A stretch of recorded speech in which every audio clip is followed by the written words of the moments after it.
All right, all right. How's everyone doing? How's everyone doing? MetaGamesGX here. Chris, aka MetaGamesGX. How's everyone doing? We are here. We are gonna show off our 60 card branded list that we ended up wrecking locals with on stream this week. And it's basically an update to my first deck profile release that you guys all saw of a branded 60 card post Grass Slick Screener being released on the ban list and post brand fusion to 1. So this is the update to that list, and that list is probably my most popular branded deck profile of all time at this point. So thank you guys for that. But also I figured it was appropriate to do an update on that list, and we ended up winning locals. I feel like I've been really honing in on a build here, so that's why I'm kind of feeling good about showing off this list because I feel like I've solved 60 card branded for this format. Maybe not solved, but it is like a mini format. So I feel like this is probably as good as you're going to get in terms of a branded main deck and extra deck for this format. So I want to show you guys like the updates I did from that deck profile. Mackenzie, Kalinap, 50 or 60. I have no grass or thrust and only one Lubellion. Well, we're only on one Lubellion today, actually, funny enough. That is one of the changes we made, even though I personally love 3 Lubellion. It's kind of become what it is that with Lubellion. It's a great card, but it also can sometimes lead to more brick hands than anything, and it doesn't do anything on your opponent's turn, so drawing it going second is not ideal. So I cut down to 1, and yeah, I was just sorting out the monsters, so now I can put these in order, and then we can get into the actual deck profile.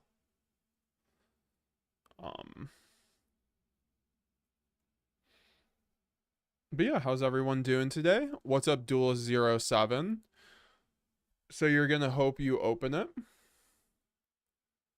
I mean, you 50 or 60, I mean, you're gonna run, if you're running grass, you run 60. If you don't run 60, you don't run grass.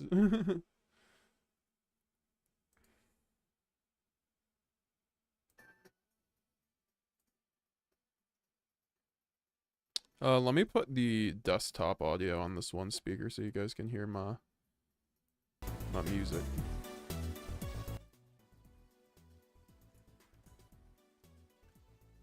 Yeah, we're gonna get into this deck profile here soon. And I bit my tongue earlier. It was kind of weird. But no, how's your guys' week been? We got regionals coming up this weekend. Who has regionals this weekend? I am coaching right now, guys, for this format. I'm going to be doing a longer post on that. But I wasn't coaching there for a minute, if you hadn't noticed. And I feel really confident on this format. So I'm going to be probably doing one of the regionals this weekend. I'm not going to say which one exactly, but you guys probably could guess. So yeah, no, so if you end up seeing me, or well, you know. So yeah, I'm looking forward to that. I'm gonna test out similar builds there. I have also Super Poly. Oh my gosh, that's the card that we're gonna have to talk about. I didn't actually get to use the card too much on stream, but for my testing with this build, Super Poly has been beyond incredible. So we will definitely have to talk about that because that's the update over the droplet. In the profile, I was like, hey, we need to get something better than droplet, and I definitely feel like I found the thing that's better than droplet.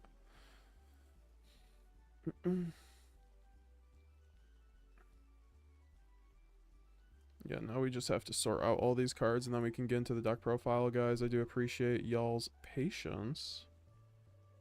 2 allures. We also put in branded in white. It's really cool to see some of these changes that we will go over, because I feel like they made a huge difference in the long run, because I was loving the build I was running, but it felt unoptimized just like at the top end of the deck. So I want to make sure that the deck has no bricks going second, no bricks going like they all need to like work going first and going second for the most part, like barring a few exceptions, of course.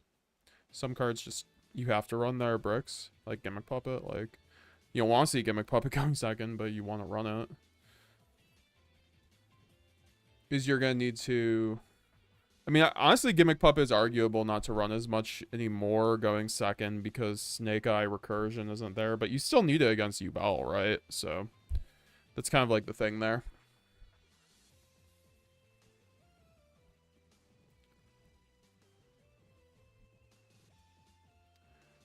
Definitely 50 in that case, I would say. Says Owen McLaughlin. How's it going, people? Nice to see you, Owen McLaughlin. Nice to see you, brother. Yeah, we're going to get into the deck list, and then also if we get 5 channel members tonight, guys, and in Twitch subs, I will show off combos. We will show off live combos.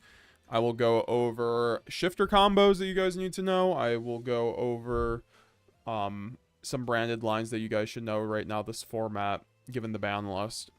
And all we need to do is hit that member goal. The goal is tracking it for the night. I'm gonna switch and see how this goes instead of just the monthly goal, because the monthly goal we didn't hit last month, unfortunately, but we were pretty close. So I was just seeing maybe if I switch it to a per stream basis, it might end up people might like that a little bit better, more interactive.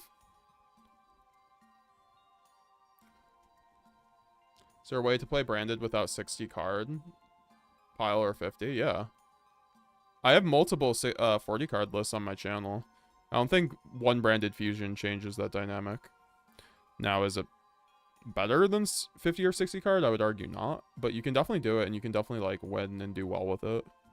It's not like putting yourself at a disadvantage by any means, but I think it's just branded just sees better hands at 50 or 60, like between just like various factors.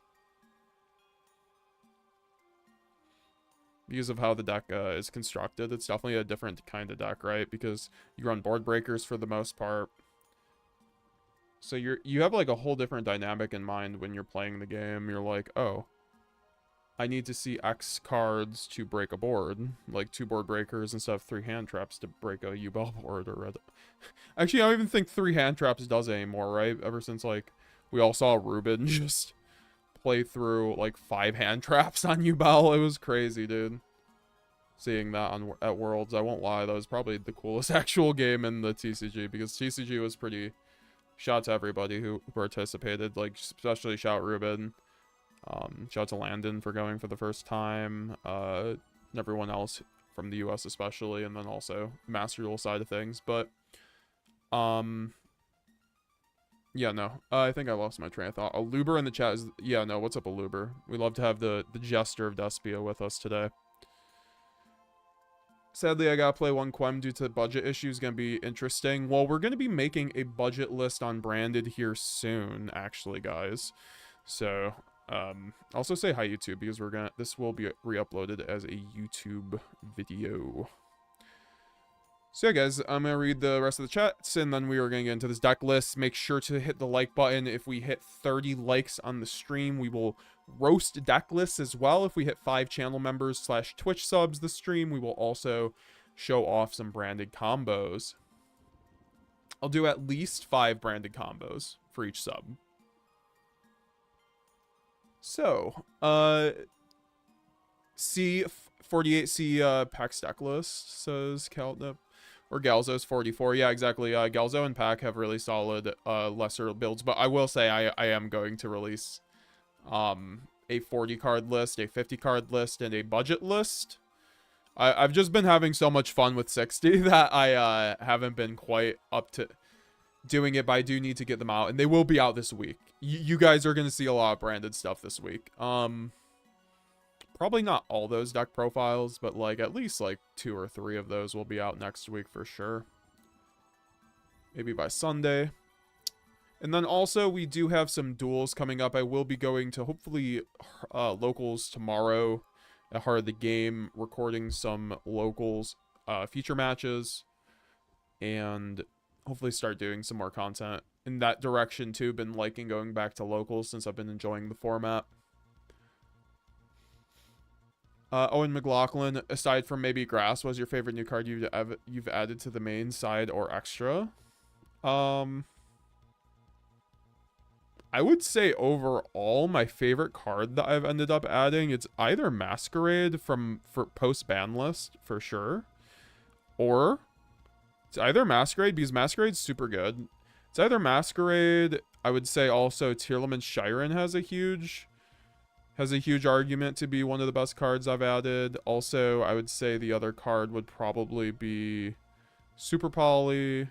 Like, this could just be the image. Like, Super Poly has also just been crazy this format for me. It's been really good. It lets you break boards with Engine, and Branded already breaks boards with Engine this format. It's kind of crazy without having to deal with 3 Snake Eyes Ash and 3 Poplar. It turns out these Snake Eye decks, like even Fire King, they have not the best grind game. Like, they have to play perfect to have like a decent grind game.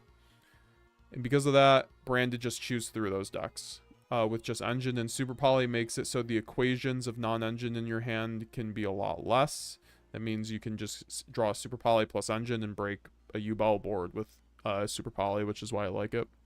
I think that's a super important dynamic to have because currently against yugioh you need 2 board breakers to break their board, but if you have Super Poly, you need 1 plus good engine, which is not quite the case with any other board breaker because they will negate Dark Ruler, they will negate Eclipse. So Super Poly is the only one that's going to be like, you cannot respond. I also think Ultimate Slayer is something that could fall into this category as well, but they're going to negate the Entis, so it's not as effective in my opinion. You can Super Poly off the Varudris plus the Desiree and make a Stapelia. It's going to send your Stapelia, but you outed their best 2 monsters, you know? And that's why we play draw power, folks.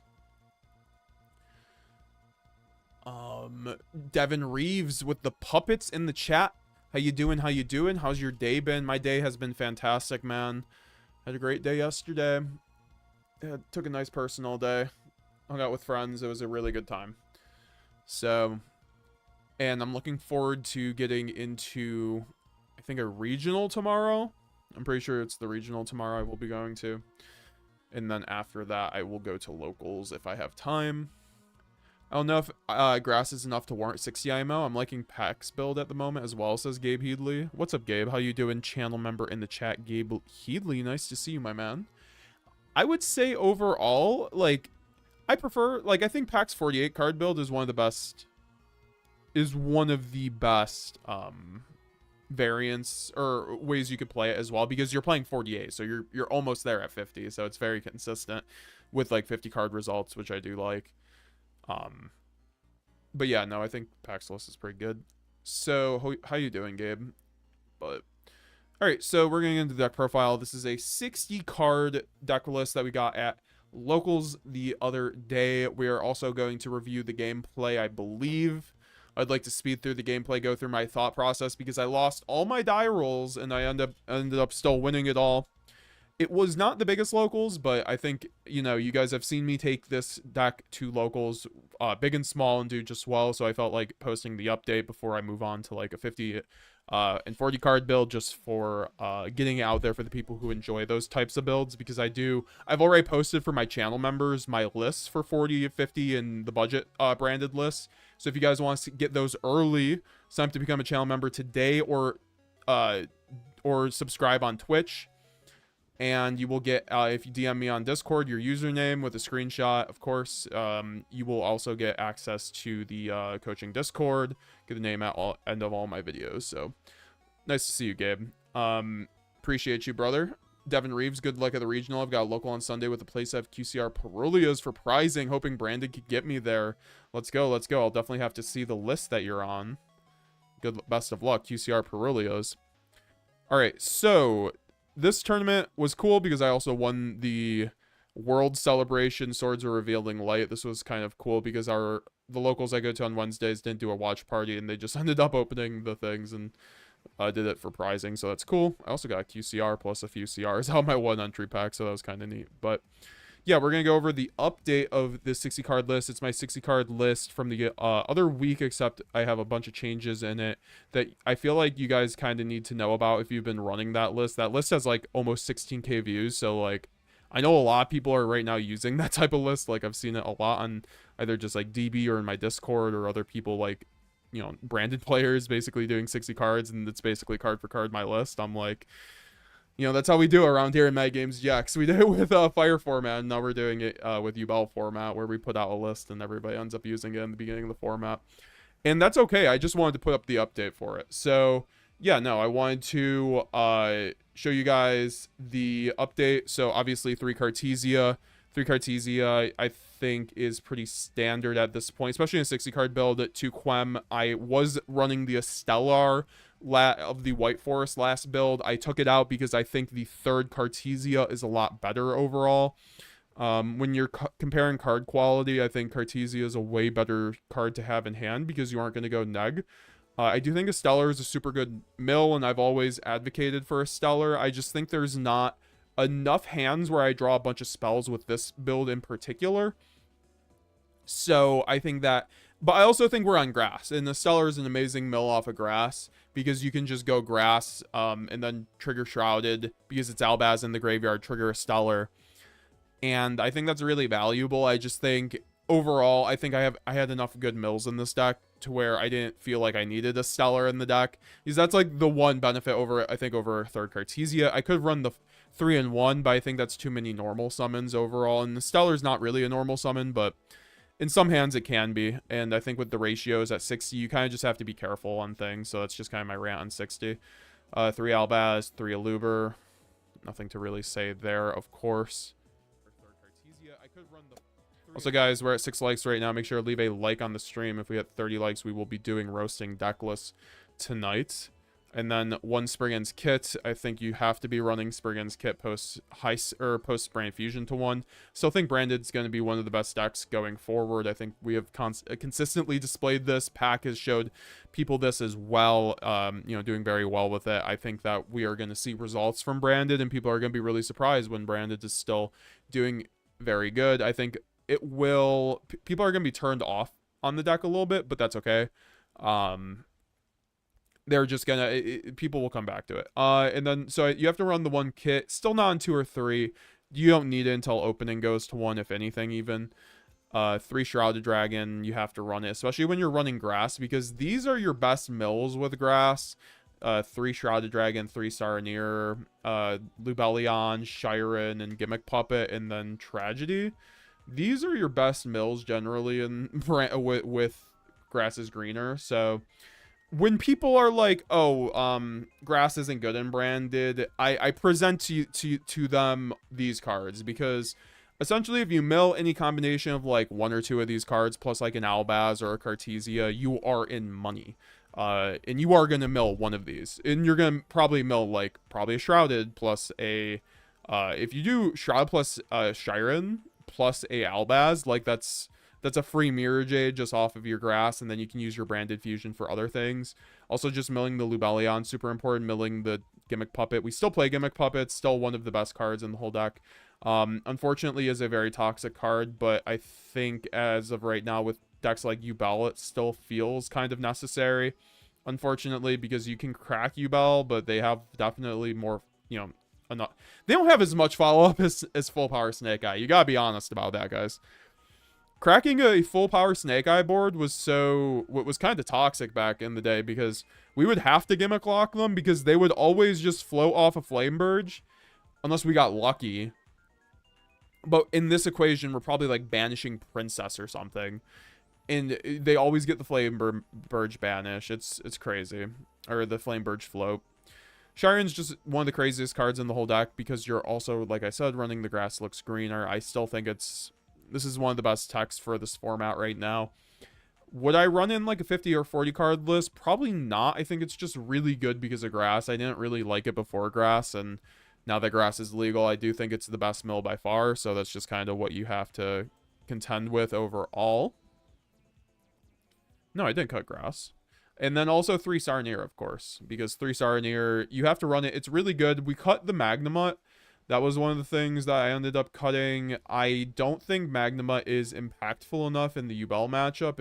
It's obviously a +1, but with these ratios, I felt like I wanted my hands to be good enough going second and first. I couldn't really fit the Magnamut. The Magnamut would probably be the 61st card.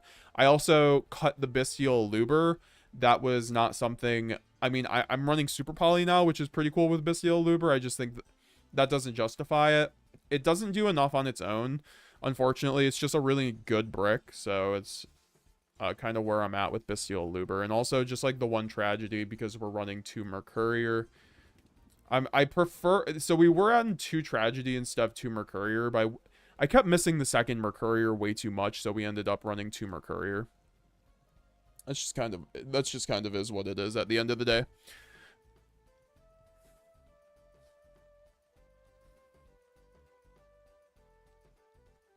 Milling Merc is also great if you have a Bestial in hand. Yeah, exactly. And so that's why I think Saronir is our best Bestial by far.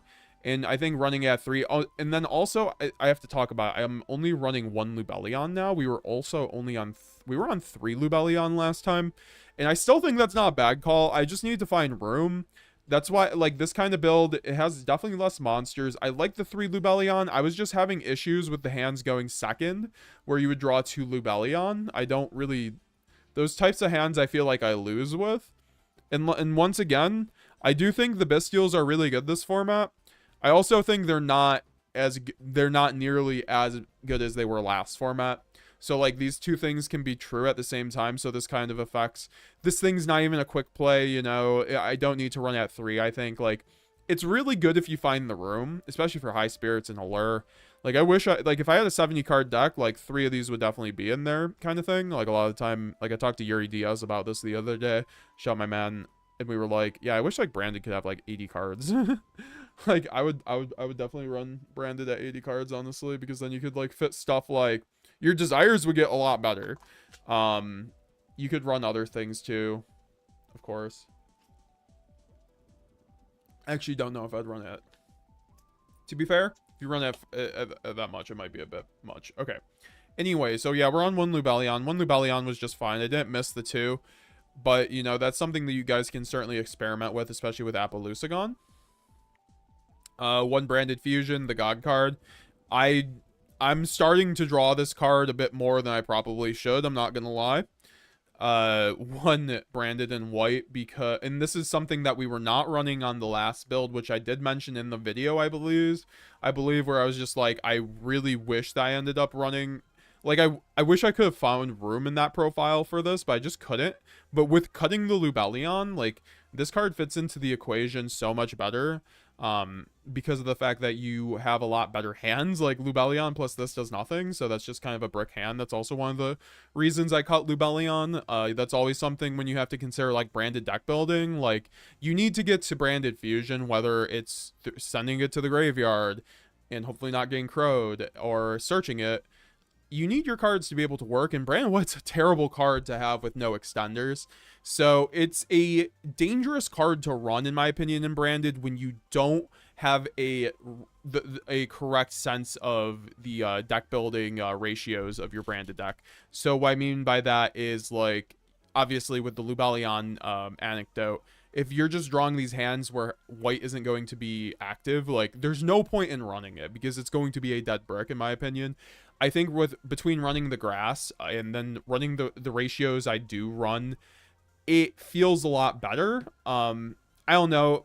I didn't change a whole lot, like I said. I mean, I did remove the Lubellion, which maybe in theory makes it worse, but it just felt really good. It was super good. It's really good because you can make your Rinbrum lines get so much better with this card, which is really important. I think because Rinbrum's just great under Shifter as well. You could also make Lad with it. And then 2 Branded in red. You just have to run 2 because of the desires that we run. We're still on desires. We'll talk about that. I'm going to make a video on how to play around desires because I still think desires is one of the best cards in Branded. And some people, yeah, have yet to believe me. What's up, GZ1K? Nice to see you. How you doing? How you doing? Also, if someone can ban that guy, the R Sphere, I got you at the block list. Yeah, so... yeah, I think Brand White's really good. I made a whole video on it. Make sure to check it out if you haven't already, because I go really in depth on like why this card's good. It makes it so you can make some of the best combo plays you have, and you don't have to go through Gimmick Puppet. It's just like a really good draw when you just have like 2 extenders. If you have this plus like an extender or 2, it's a crazy card to draw. Even going second in that case, so it's like not bad. It just gives you like another body on board that does something. 3 openings, 1 lost, really standard. 3 high spirits, not so standard, but like it's what we were on last list. I think that high spirits is still one of your best cards. I think it needs to be mandatory now, people to run 3 Branded and high spirits by far. I think this is very much a mandatory thing. Even if you're on like 50 or something, like just find room for it. Like don't run allures or something. You just like need it because it's basically the same thing as resolving Branded Fusion. It's a searchable Nadir servant. So it's something I think that everybody needs to be on right now. What's up, Krabs TV? Nice to see you. Nice to see you. So we have 3 fusion deployments, super standard. Don't even have to talk about it. It's really, I love running Alba Lenatus with this card. That is what I'll say, because it's great having the option to just like contact fuse Alba with this card right now, because there's just so many dragons on end boards when you're playing against Rogue. It's crazy. 1 Gold Stark, because it is a very, very good card. 1 Foolish Burial. These are just like my 2 freebie extenders. They make hands a lot better because they aren't a normal summon. So if I still think like in a build, like I thought this was better than the Lubellion, like the 3rd Lubellion. Just having the Foolish, it's just like, wait, you lose, or your hands just get so much more playable when you're running the 1 Foolish over like bricks, essentially. So a lot of people ended up cutting Foolish. I don't think there's enough droll to really even consider that. Also, it plays around droll. Like a lot of the time you're sending Branded Fusion to the graveyard, so I think Foolish Burial is really important in that case. And we're also running, or it's also good for like things like Shaddoll Dragon or Shiren too. So, and Gold Sark's just like the best card in the deck, honestly. It's such a good crazy card. I wish we had it at 3.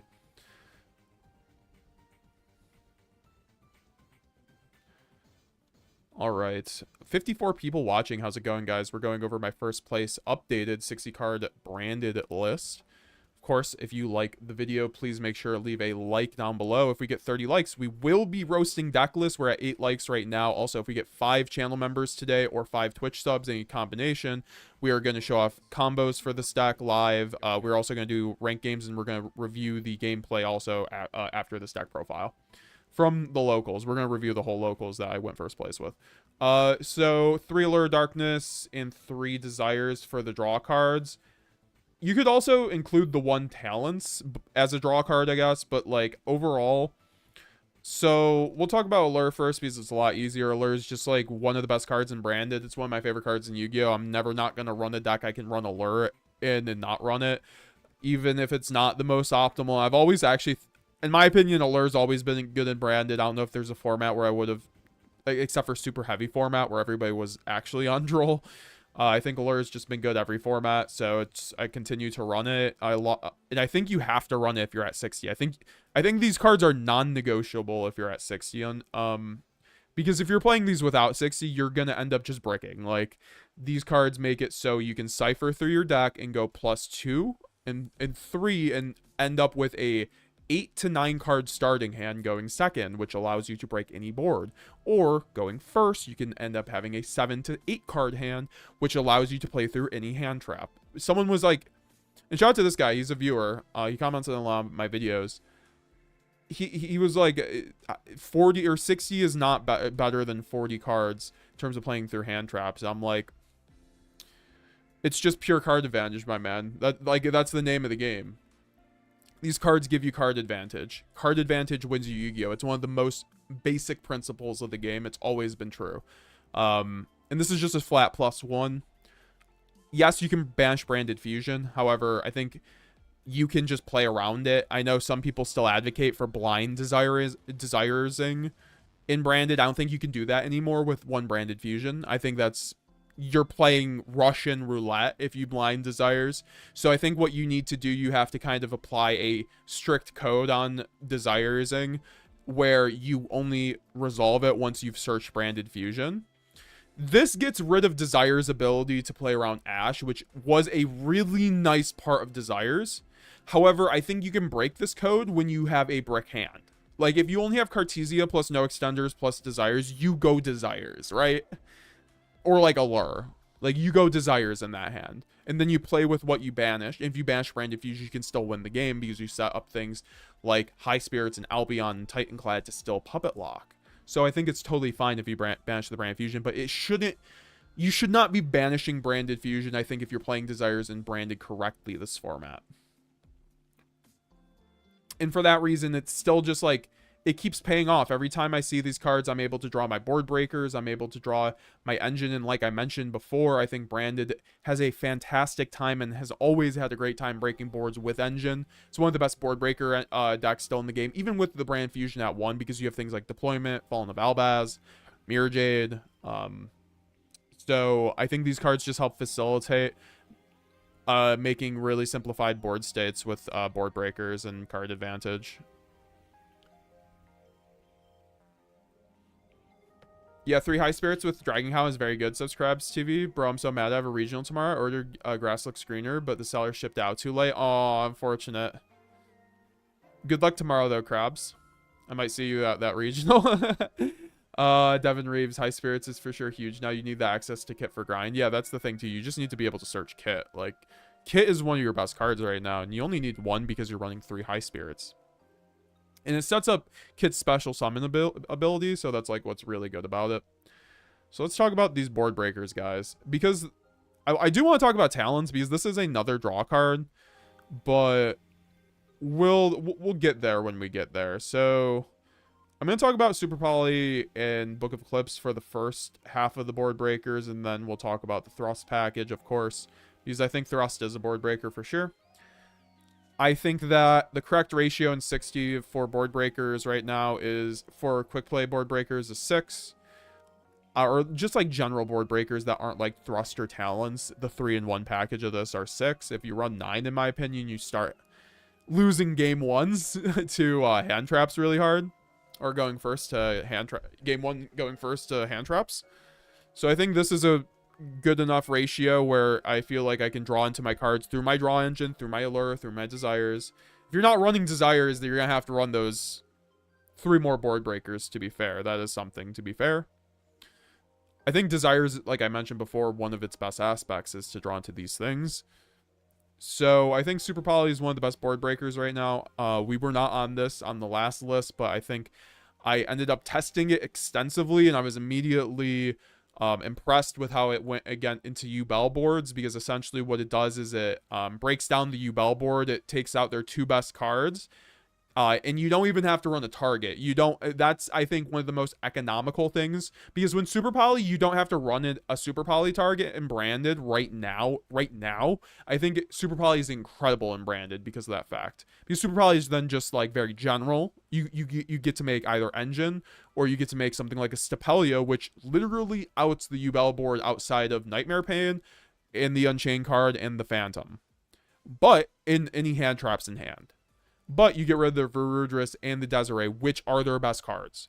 So you can punch through the rest of that board with engine very, very easily. Like a branded loss stops that board, right?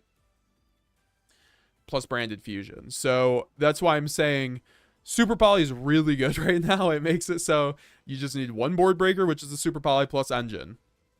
That's all you need, folks. So this is really good. Highly recommend. Try it out. Like I said, you don't need to run Garura or Mud Dragon right now. Those things are brick. You'll never make them. If you're making them, you are losing the game. That's also why I don't like Super Poly, because those cards are not good in branded. I mean, Mud Dragon kind of to dodge Imperm, but I think that's kind of cope even. And Book of Clips, we've explained this a billion times. Book of Clips is one of the best board breaker. It's the best board breaker in branded, besides just Thrust or Talents. It's non-negotiable. You dodge Imperm with it, because you can chain this on Imperm Veiler or Ghost Mourner, and if the monster is no longer face up that's being targeted, the effect will fizzle on the Veiler, so you can still search off of a Luber. I have to re-explain that each time because I still get questions about that, which is understandable. It's a funny ruling. Like I don't think I knew about that until I knew about it, right? Why no use? El Dragon Lord. Dragon Lord's in my current list right now. We're gonna talk about Dragon Lord because it should have been in this list. I think Dragon Lord's really good right now. I've sworn to never play Desires with how many times I've been unlucky with it, Jasser. I mean, fair enough, but like I said, if you just like resolve after you get Brand Fusion, like preferably an Albaz in hand, like what's the worst? I mean, you just have to learn how to play around the banishes. Like if you banish your Puppet, or if you banish your Cartesias, you banish your Quems, you just gotta know what to do with at that point. And that, in my opinion, the card advantage is still worth it, right? 3 Thrust, 1 Talents, 1 Grass, 1 Duplication. As the Thrust side of things, we'll talk about Grass after. I've been seeing some people run 3 Talents. I think Talents is really good this format. I still think Talents sucks in our deck, though. Unless you're going against, like, a Dragon deck that ends on Dissipator. Because, like, Dissipator take's now our best take. We can take High King Wave Caesar. We can take Verudris, but you can probably get the Caesar a lot more. You're never taking the Verudris. So, I do think that Talents is not as good as some people might think in our deck. I might eat those words. I just hate Talents at multiples. I think you can very easily search off a Thrust. It's one of the best searches off a Thrust going second. And I don't want to see extra copies, although it is cracked when I see it in my opening hand right now. So I think it warrants more testing. But that's why it's at 1. And so I can break boards with these, search out Dark Ruler evenly, whatever I need. And then 1 Grass Look Screener and 1 Fusion Duplication. Grass Look Screener is just crazy right now. I think there's no reason not to run it if you're on 60. I think you are building incorrectly if you are on 60 and not running Grass Look Screener. Unless you're Crabs and you literally are still waiting on your copy. Anastasios Melonis, slightly dumb question. Is it possible to play a 50 card branded without thrust, or 50 card variant without thrust? Yeah, for sure. I have budget variants of branded. You could actually go check out my channel that we're going to release an updated one for, you know, the post 1 branded fusion list with grass. I mean, obviously don't run grass in the 50 card list. Grass is crazy though, guys. It's the reason to run 60 this format. You never base a deck around grass. I think that's a losing prospect. But grass, we were already running branded at 60. I would still be on... Honestly, I'm thinking now. Would I be on 60 without grass right now? Probably. I think that was going to be the plan. But I think grass makes 60 way better now. Because we have 3 copies of grass in the form of Triple Tactics Thrust, which searches it out going second. So we have 4 copies in a 60 card deck of Grass Look Screener going second, which that's half the time. And, you know, with those ratios, that's probably like a 20% chance of seeing your grass. That's not bad. We could even add in a 1 of Left Arm Offering. Yuri Diaz was theorying with me about that, just adding a Left Arm Offering with the grass. I do think that is certainly something that we could end up doing. Leave the likes on the stream, guys. Yeah, for sure, for sure. We're at 60 people right now. If we get 30 likes on the stream, we are going to roast your guys' deck list. It's basically a deck doctor. You know, we're going to go over your guys' deck list. We're going to tell you guys, like, what you can do better on them and just, like, generally show off the goo. New format. Also, if we get 5 channel members / Twitch subs, just click the join button or subscribe on Twitch. We will also be showing off combos from this deck, but in the meanwhile, we're going to go over a gameplay review of my locals run that I won with this deck after this. And then we're also going to play YG Omega, and then we'll do the deck list and the combos in between if we hit those goals. So I do appreciate everybody. We have 64 people watching. I do appreciate you guys. Yeah, grass. I think grass is one of the craziest cards. We also have to talk about how it's a board breaker. If you resolve a Grass Looks Greener going second, you break any board. A U-Bell board will look trivialized because you end up generating so much advantage that they cannot interact with because you are going to be chain blocking and you are milling 30 cards. Okay, what happens if you mill Branded Fusion? Okay, Shrouded Dragon Send Retribution. Search Kit. Like, you know, I think a lot of people need to think beyond what just a grass can do, because sometimes you won't even hit a trigger, but you'll mill Shrouded Cartesia Tragedy with a Branded Fusion, and that's full combo just off the grass, but you didn't hit any triggers. And then sometimes you'll hit the Shiren, the Shadal Dragon, and you'll go plus infinite. So I think that's definitely what you want to be doing. For sure, for sure. So, thanks for subscribing, Ankush, on YouTube. I really do not prefer the 60, says Kaboom Decklist. You never draw the cards you need, you want to see. I mean, that's why you run Allure and Desires. I was talking about this before. To run 60 correctly, you have to deck build really cleanly. Like, you can ask any 60 card branded pilot, they will tell you a 60 card branded list is way more tight than a 40 card or a 50 card branded list could ever hope to be, because you have to add in so many engines that are multiple cards to make this, to facilitate the 60 cards and what it's trying to do in making yourself a ton of card advantage. So if you're not having fun with 60, I do say you try out the list, that because I lab these lists every day. Try out the list and come back to me. Think about running 3 Tragedy and 60 card 2BA, it says Katado. I think 3 Tragedy is too much. I think 2 is just fine, but I could understand running 3, especially if you're on Allure as well. So grass is a board breaker. You always, when you resolve it going second, you are going to search it off a thrust. And some people were like, oh, you want to search Branded Fusion off a thrust. No, you don't. You want to search Branded Fusion off of a Luber or send it to the graveyard. So thrust is either going to search going second a talents or a grass. And either or is going to be just fine. Either or is just fine. Grass is so good. And it's why I'm never going to main a lesser count build in Branded right now. I think this is the best build personally. I got my biases. Thanks for subscribing, Anastasio. Also called by Retribution. Also, we're gonna go over the gameplay. Called by was the most insane card ever. Do not call called by. I have been here before where I'm like, I can cut called by. I've won so many. I've won two of my games just by having called by in my deck. From both of these locals that I've gone first place with, that I uploaded a deck profile of. This card is staple. You keep it in going second. I hope this card comes to 2, because I will run it at 2.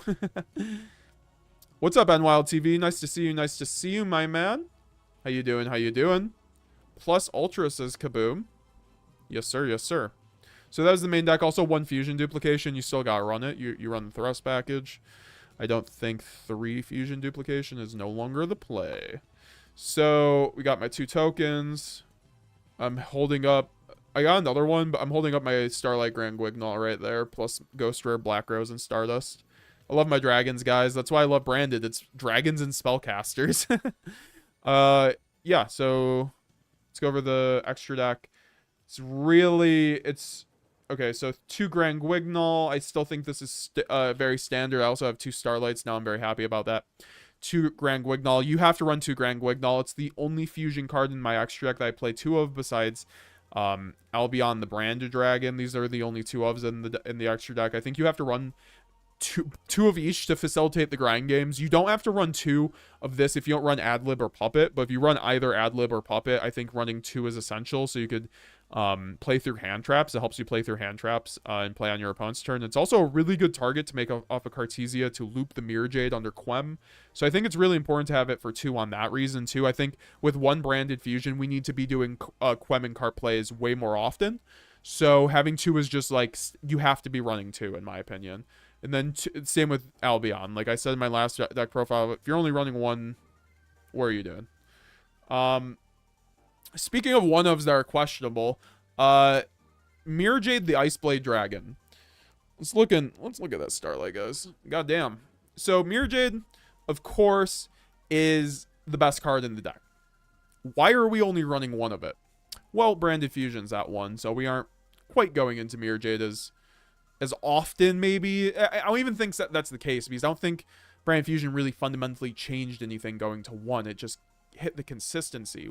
But I think this format, we need a toolbox extra deck. Especially with Grass. Since I'm running Grass, I need a good fusion, so I'm running Masquerade. So I think Mirror Jade at 1 is just fine because we're running because of course we're running the TEARLAMENTS Shiren, which allows us to recycle the Mirror Jade alongside the the Lubellion the Searing Dragon. Here, I'm gonna zoom out now. Because of course these guys are mandatory, but these 2 cards help me recycle my Mirror Jade, so I have a quote-unquote second. And I have not missed the second Mirror Jade while running the Shiren and obviously the Lubellion. That's very standard. So 1 Lubellion, you have to run it. 1 Rinbrum, 1 Titanclad, 1 Alba. We need a Starlight of the Titanclad, Konami, please. And then 1 Sanctifier for the rest of the Albaz fusions. So you gotta run Sanctifier. It's the Puppet Lock. It's also, I would run it because of evenly matched. Besides that, because people still be siding into evenly matched against Branded when we have Sanctifier. So I'm gonna make you have a dead-ass card in your hand every fucking time. And that's what Albion the Sanctifier does. So Albulinatus is one of the MVPs. I'd say this is like maybe the 5th MVP of the deck. Someone asked me and I like pulled out 4 cards. This would be like the 5th. I think this card is incredible, this format, because for some reason I keep playing against dragon decks. That might be a localized thing.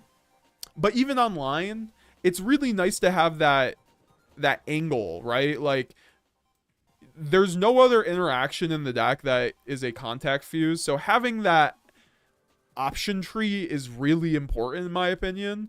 So just having that right there is just kind of why we're running it.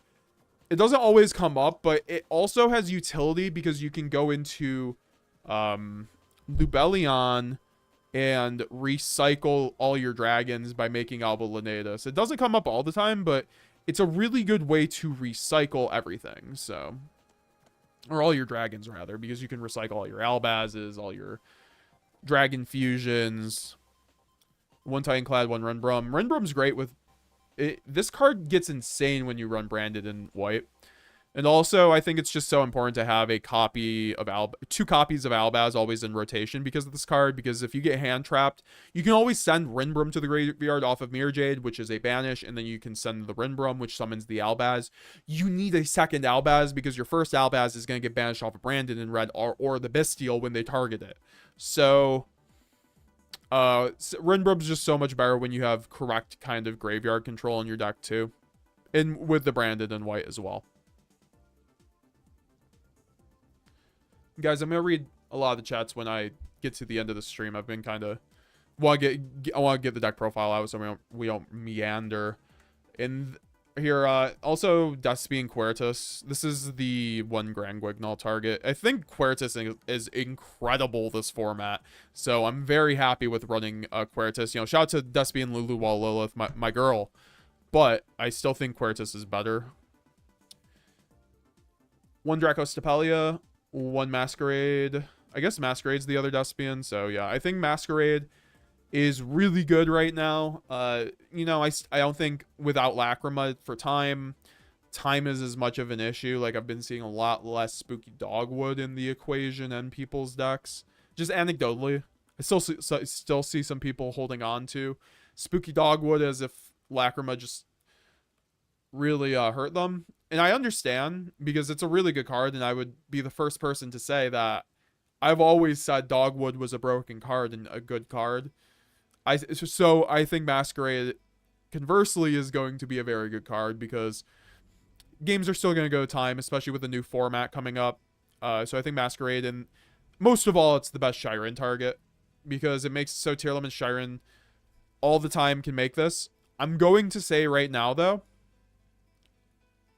I think I want to run 2 Tragedy because of Masquerade, because without the 2 Tragedy, it feels like I can't make the Masquerade as much. So, or like an ad lib. So that's something you guys can kind of consider for like when you take this build on your own, is like how to fit the second Tragedy. And that's like what I'm going to do for after this. If we get into some ranked games, we can kind of get into that. One Pred Plant, one Chimera, one Boral. Boral remains to be the most insane card in the deck, honestly. I think this could be a Lad Lord. This right here should be a Lad Lord.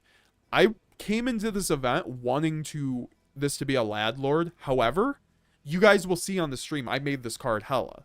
And it was very good that I had it. I would not have been able to make it over Lad Lord. Or I would not have been able to make Lad Lord over this card. So that's why I think this card, yes, it does less than Lad, and it plays through Shifter worse than Lad. It doesn't quite fit into the Shifter lines as well. But it's still an anti-Shifter card. And I still think you need it, because you end up making these 2 guys under Shifter most of the time. It's pretty good. But if you run the Lad, you can end on this, which is Lad plus Boral, which is more negates for under Shifter. So that's something you can consider. Stapelia over Lad. I just think that this card's way too insane, especially with Shiren being in the game. It just makes it so like I can spin back my Mirror Jade super easy. So I've just got also, like I said, guys, this was not in the main deck. I just want to mention this right now. A Stellar, very good card, very good mill. Something that we could run. I think it's really hard to justify because, like I said, guys, there's a lot of cards I want to put in. Like, there's a lot of cards I want to put in. This is just one of them, so. All right, so let's see what this side deck was looking like. We have 3 Phantasme. what is there to say with Phantasme? You guys know it's a meme with me at this point. I have yet to resolve this card. I've resolved it like once or twice, right? But like in no meaningful way. However, in theory, it's an insane card against certain link strategies. And at this locals, I play against plenty of link strategies. You guys saw I play against Marincess. If I drew this against Marincess, it would have been an auto win. Marincess is not a deck that you should prepare for, though, so that's not a great example. However, I still think it's good against things like Yubel, which makes multiple links. It's really good against Fire King. It's really good against any Snake Eye variant if they're still gonna be stumbling along with their one Ash and one Poplar. I do think the Fire King variant's very good, though. That one doesn't stumble, but if you're playing pure Snake Eye, that's some cope, man. Like, you break that thing with any board breaker now. It makes a cute board, but what's a cute board when it gets broken by anything? Jasser, Thrust feels so essential and branded, but so expensive. It's been printed, reprinted 3 times, but short printed every time, even in the new tins. It's getting short printed in the new tins. That's crazy. What the? Like, what's the point of these reprints if they're going to be the same amount of money that the old variants are, right, guys? Yeah, I just gotta make sure I've got... Yeah, okay, so 5, 10... And, okay, cool.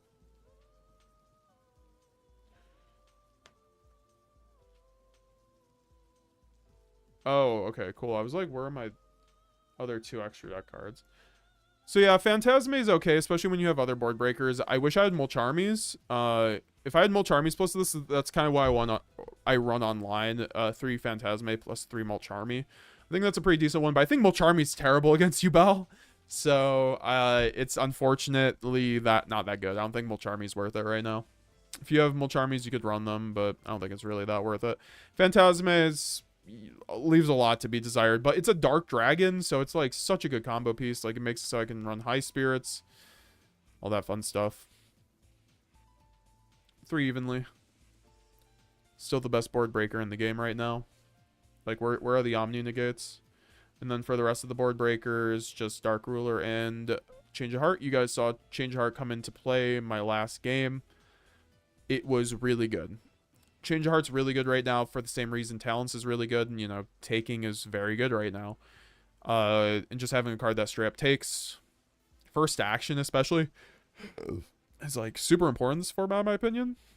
This could have been a Talents, but I want to be able to resolve Talents and Change of Heart in the same time, or in the same turn, so that's why it's a Change of Heart versus like a second and third Talents. And like I said, I might even try those out. 1 Dark Ruler just so I could search off a Thrust, because sometimes I want a Dark Ruler that I can search off a Thrust, and if I don't have that search, it's like really not a great play, so that's why you have the 1 of. Oh, and then 1 Feather Duster, because you have to run Feather Duster. It's just, I don't know. First action, main phase, destroys all spells and traps is pretty good against some of our worst matchups, so that's all I'm going to say there. It's also a Thrust target, and that's kind of like where the name of the game is right now, is using, you know, a bunch of cards that are searchable off a Thrust. I would also say Magical Spring is something that you guys can consider over the Mulcharmies, or like Phantasmes, or like in conjunction. I do want to try Magical Springs, but I only have like 1 copy, so that's why IRL, so that's why I didn't really bring it. Bestials, guys. 2 Bestials, Magnamut, Druid Storm. Magnamut's still one of our best cards going second. Goes in virtually against every matchup that if there's going to be a Dark going to the graveyard. But Talents is really good this format, so I'm trying not to play into Talents, so it can be kind of an end phase thing. Druid Storm just for an extra body. I think this should be a Baldrake. Also, this, like I said, could be in the main deck at some point. I think Baldrake's way better than Druid Storm, though. You can just, like, send your own, like, Saronir, trigger your Saronir. Like, it's kind of crazy.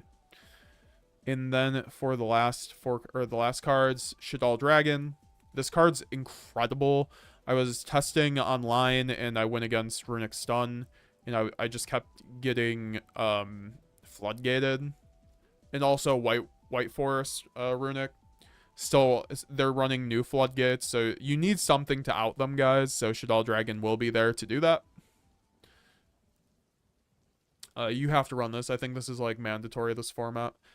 And then 1D barrier, and then 2 fusion duplications for the going first cards. So duplications there.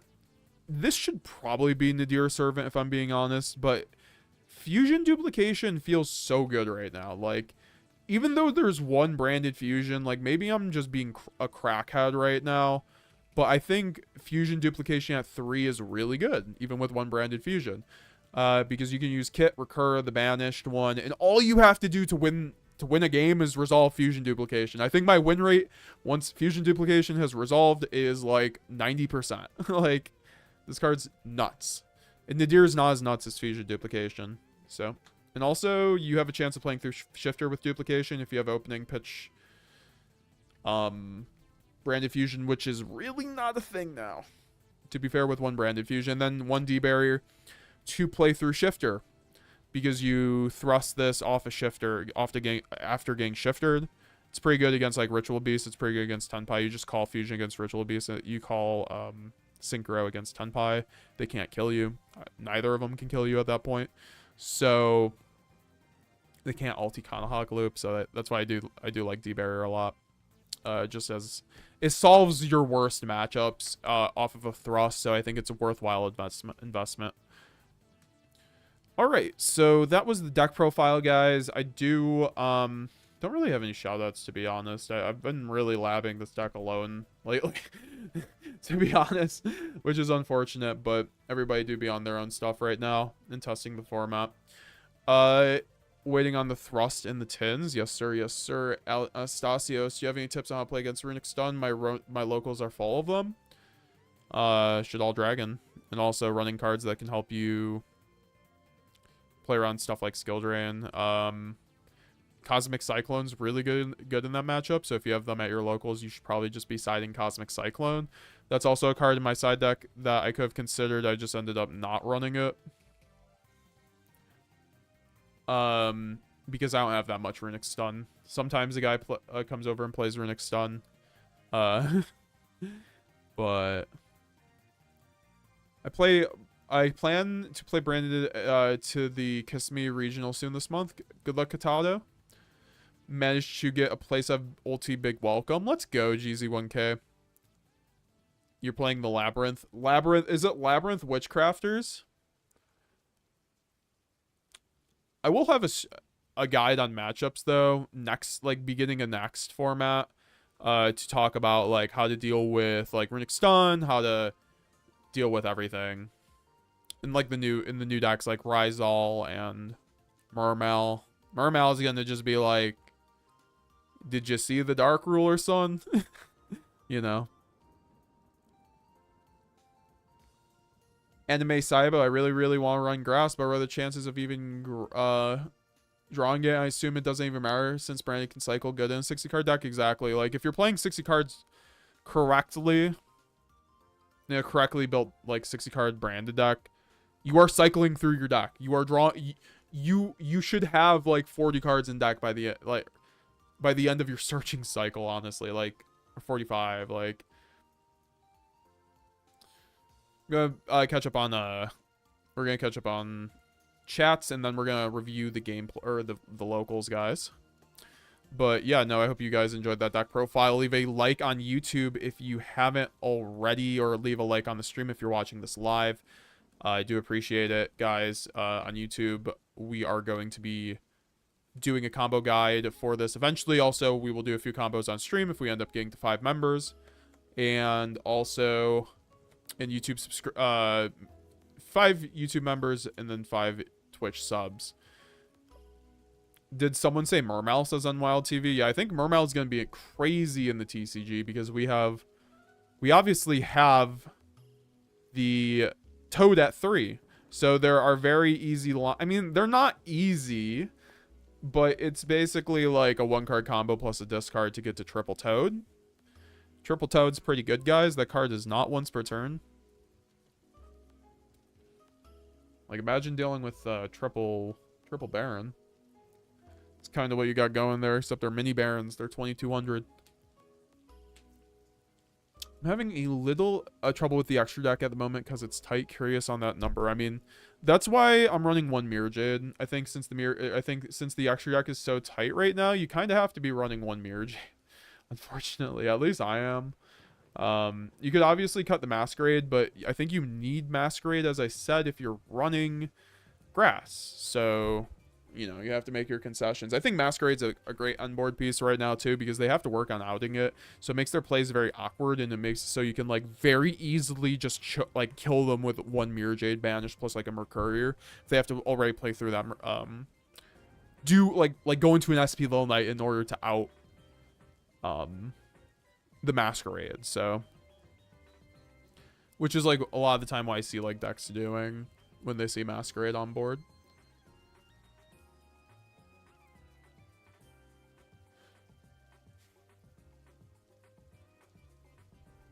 Grass's branded fusion 3.0, says Krabs TV. Yeah, 100%. Like, that's why, like, I told someone, like, overall with, like, Apo being banned, with Grass coming back and brand fusion going to 1, all the other decks getting hit, I think overall we got a buff as a branded deck, honestly.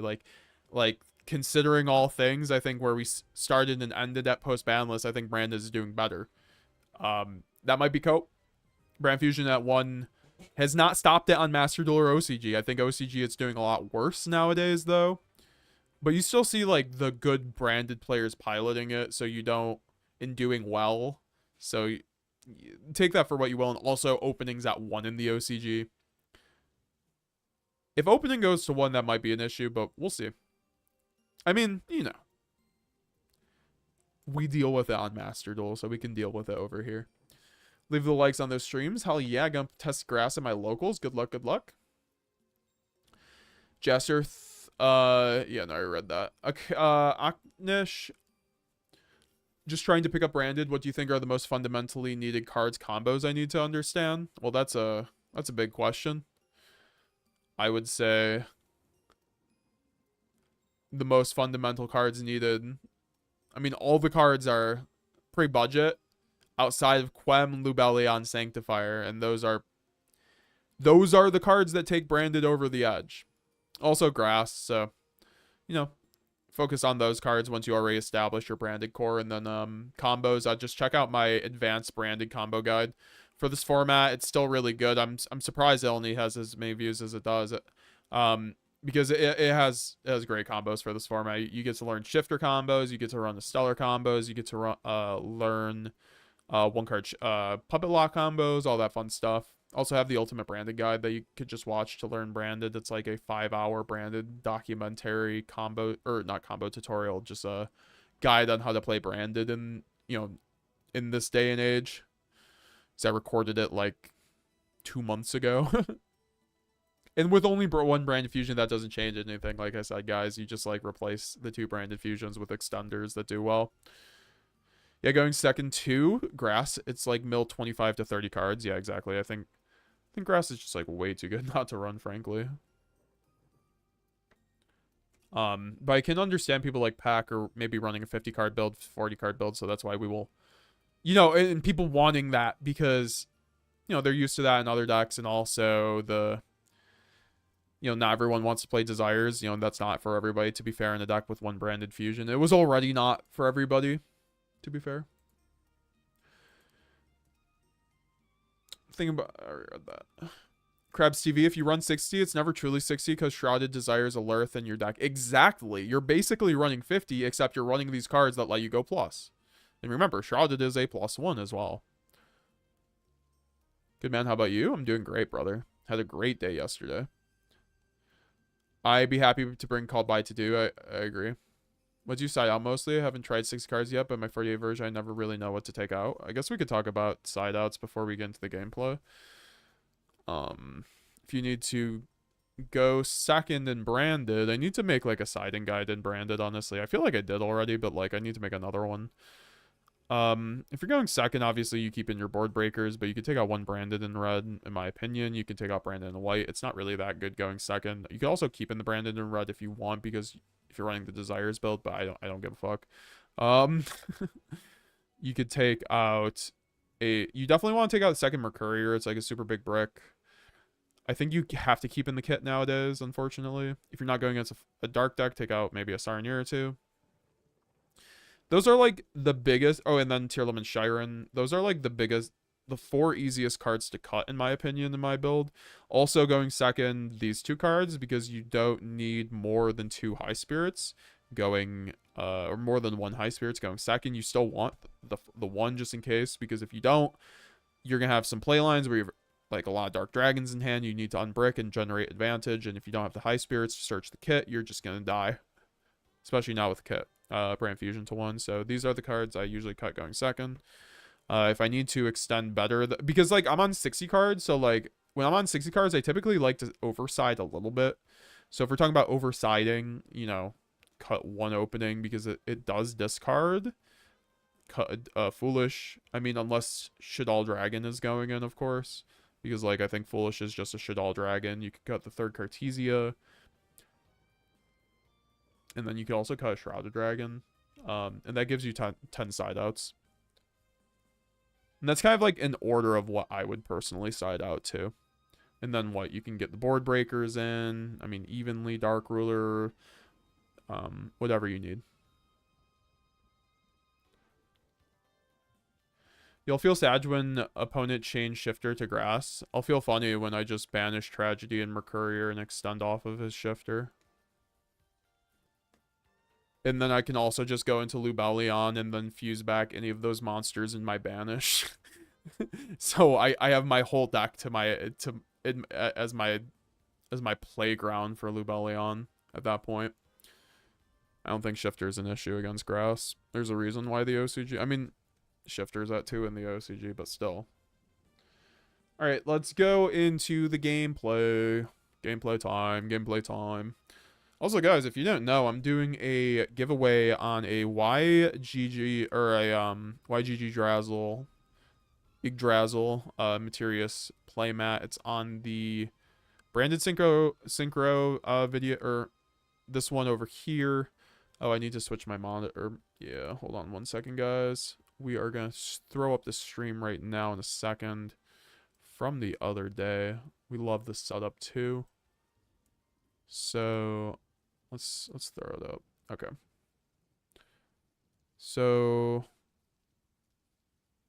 are you French? I am not French. I think maybe I'm like 2% French or something. Which at that point I don't consider myself French, and I don't think any Frenchman would consider a genuine Frenchman. But respect to France. I do want to go there one day, hopefully for Yu-Gi-Oh or something. Y'all have wicked players around there, especially branded players too. I remember there was a lot of nice like French branded players when I first started. I don't think they play the deck anymore though. So I gotta switch over this thingamabobber, and then we are gonna get into the L commentary. Dell. Cool. All right.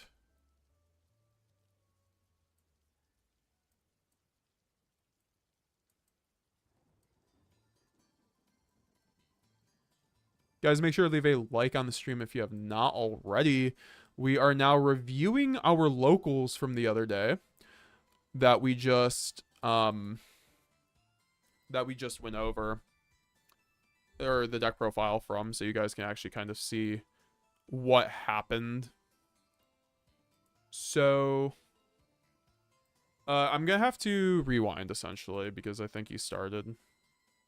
Also, I'm gonna put on my headset because I want to hear the audio.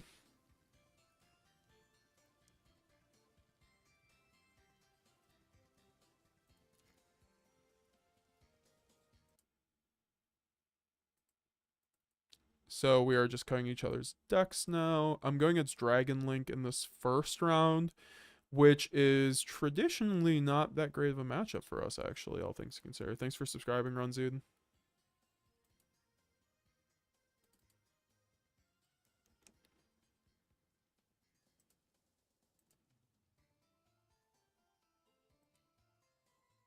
I'll start by activating Branded Regain. Yep. I'll pitch Lubellion from hand. Yes, sir. Chain Quick Punch. I'm gonna have to turn down the music. So yeah, Dragon Link player ends up starting off with quick launch chain Lubellion, summons out the Tracer, searches out the Bestial Saranir. Link summon. Then he's gonna link summon for the Tracer into the Striker. There's a little bit of a glare, but that's definitely a Striker. He searches out the Boot Sector. Shout out to Steve, very well seasoned player with Dragon Link especially. We just had him on the channel actually to do his deck profile. So if you want to see the Dragon Link deck profile, it is on the channel.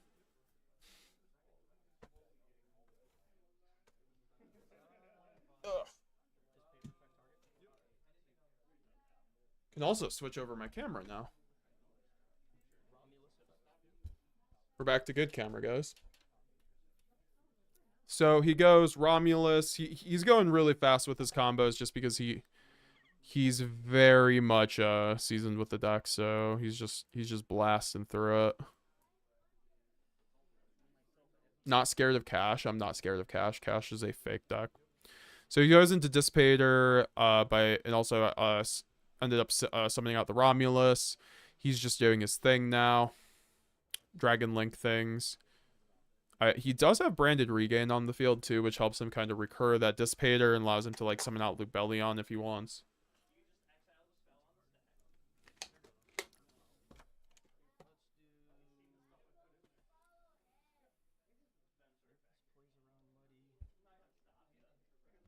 Then he ends on Seals plus Dissipator plus the Regained. And ends up using a second Regained here, which 2 Regained isn't the worst because you can use both effects. So I'm going to draw for turn. At this point, what I'm looking for is like an Albaz in hand to kind of contact fuse off his Dissipator. That's always the plan against Dragon decks. So I'm just going to keep drawing. I don't have an Allure at this point, so I just need to draw cards. And I know he doesn't have a negate for the Allure, so I'm just going to draw off of the Allure and hope to kind of... That's kind of the point of the whole 6-card build. You filter through the deck. I draw a Mercurier that's really good.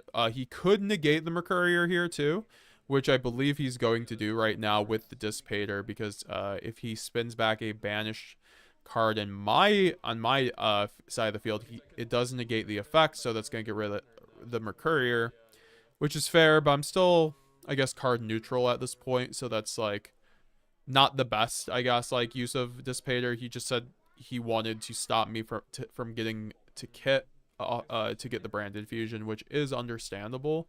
I do think we could have maybe waited, but if you wait too long against Branded, you end up waiting too long. If you end up waiting too long against Branded, you won't be able to do anything anyway. He does have a Druiswarm plus Saranir in hand, though, so I do know he has lots of Bestials, so I have to play this carefully. I do send the Albaz off of the Shrouded Dragon. I think we're actually gonna speed this up because it's actually quite slow. And then right here, I'm going to go into Talents since he's already used an effect. I'm going to go Talents to take the Dissipator. And then he changed the Seals because I could also just take the Seals. But taking the Dissipator here, you guys are going to see, is just entirely crazy. And then Dissipator is going to be... I'm just checking the effect because I'm like... Because here he used... Dissipator's negate effect, but I'm gonna get a negate off of Dissipator too because of how the ruling works. It's basically the copy, it checks the player that owned the copy of Dissipator essentially. So if it's a new player, essentially counts as you can use Dissipator's effect again. I'm gonna go normal summon Cartesia and then chain High Spirits, discarding the Albaz. He does have the Brotar to search out another Bestial. But I'm gonna send out the Titanclad, which is always like the best thing you want to do going second, in my opinion, in terms of High Spirits. It's why High Spirits can also be a board breaker in Branded, because you are also just sending Titanclad to the graveyard. And then I'm going to go normal summon Quem. I do go a special summon Cartesia, apparently. And then Quem's going to send the Retribution. And Retribution just here to get me a plus, since I do have the kit, which is going to get rid of another card in my hand. So I just need more card advantage at that point. So Retribution makes it so I can get another discard. I'm going to chain then the Retribution to get the High Spirits, and then also send the Albaz off of Branded Fusion. And I'm going to get the Albion. Albion's going to be able to trigger. We're kind of looking to OTK him at this point. And especially, like, the Dissipator's so good here because it gives me a monster effect negate. So I already check one of the Bestials in his hand. So I'm working on being able to check the second, or at least be able to put on enough damage in order to get past the 5 or the 2 Bestials. I go into the Lubellion, the Searing Dragon. I'm kind of checking my graveyard at this point, or I'm laying it out for him. I do have the Lubellion in the graveyard, but my zones are pretty locked up, so getting to Branded Loss is going to be very annoying. So at this point, I just have to go into the Mirror Jade. And he does go into Magnamut effect, which I'm like, I was thinking about negating that, but there is really no point because I don't want to use one of my negates on anything that wouldn't stop the OTK. And I put Dissipator in attack position, which is 3,500. That definitely, that's why if you're able to talents take a Dissipator, you are probably winning the game, because that card you can revive. It's also a negate for you. Like, if we could always make Dissipator, the card would be crazy for our deck. That's why Branded Synchro is so good. They get to make Dissipator on the regular, and he's going to go Saronir targeting. And at this point, he goes starting to target the Lubellion. And then he goes Banishment to put to the bottom to draw a card. Then I go Albion, Redeclare to destroy the Magnamut. Always remember to Redeclare, guys. It's kind of tricky with the Bestials in the battle phase, because they can just chain so much, and then you're like, oh, attack with new monster. Oh, I forgot I attacked already. So he has the 1 Saronir. I go Mirror Jade effect, banish the Saronir so he doesn't get a float, and he does have... I have enough damage on board to go for game at this point, and I give him back the Dissipator. Now we're going to go into game 2. Thanks for subscribing, Runzid. GZ1K, oh, why do you have the LP when you don't change it? That's a good point. But it's... I mean, I was intending to change it. It just ends up being that I can't most of the time. 2% too much? What do you mean? I'm on 60 in Nadir right now. It works so well in grass. Hell yeah, in wild. You'll have to post your deck list. So we are about to hit the roasting goal. So I want to see all your guys' deck list. We're at 28 likes right now. Once we hit 30 likes, we will be able to roast deck list. If we hit 50 likes, I will do the combos. It's either 50 likes or we hit the 5 channel members. So guys, make sure to leave a like on the stream if you have not already. So I end up siding into, I believe, Phantasme, which is pretty good against a Link deck, and some Bestials, because if I can take him off a Magnamut, it's really good. I do draw 2 Bestials in this hand, which is pretty good. Or 1 Bestial. I draw 1 Bestial plus evenly. And he goes Striker off a Tracer, and now Striker's going to get Boot Sector. He can't even search it. I think he opens Boot Sector, but then he chains Magnamut. I chain my own Magnamut. Banish the Lubellion. It makes his plays a lot more awkward because he has to banish his Lubellion. Now he goes into Romulus. He has to get into another Lubellion graveyard. And now I'm getting a body off the Magnamut. So this is just like showing you guys why Magnamut is just one of your best cards going second against any light or dark based strategy. It just giving you the body plus the pressure is just way too big. He ends up ending on Romulus. Plus he goes into the Pisty, goes into the Collapse Serpent. So he, after resolving Chaos Space, so Chaos Space, you know, he's definitely not out of the game after I Magnamutted him. If you see Chaos Space, I think you're usually in a really good position as a Dragon Link player, no matter what. He goes into the Rocket Recharger Dragon, and which is after also resolving the Ravine. It's a really good card. It helps extend and just like facilitate some follow-up plays for his deck. So I know it's not always random Dragon Link strategies, but he kind of explained it in the deck profile if you guys want to see it. He ends up going into Seals, and then he goes into Run MD, and then goes into Brotar. I think he's pretty hesitant on making Borreload anymore against me, the Link Borreload. It's that card is really tricky against my deck, so it is something where I don't blame you if you end up not really putting it against my deck or making it against me. I think he had to go back on a play there. So if you saw him like retake the cards, I was just like, that's fine. We're at locals. Like I'm not. If you want to do a take back and it did not affect the game state and it was just like the last play or two, like I'm not going to say no, but you have to ask me. You know.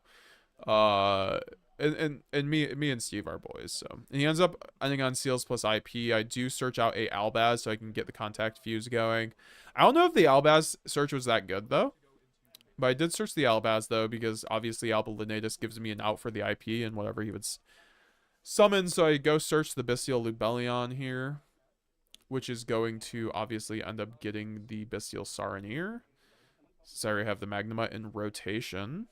And I do, he does go called by on the Lubellion, though, which is pretty good. You guys are going to, and I go Allure here. His board's actually quite modest, but my hand is really full of normal summons, unfortunately. And also I misplay here. I have Evenly. I should have went for Evenly. I fumble this game too. I could have won game 2 if I just went Evenly. I saw a hand. I was like, oh, I can play through his board because but no.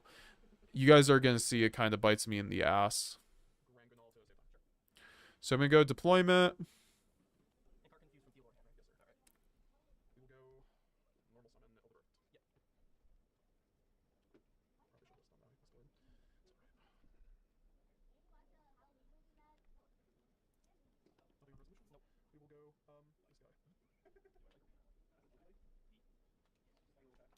And then I go High Spirits, pitching the Saronir plus the Titaniclad to get the Spring Ants kit.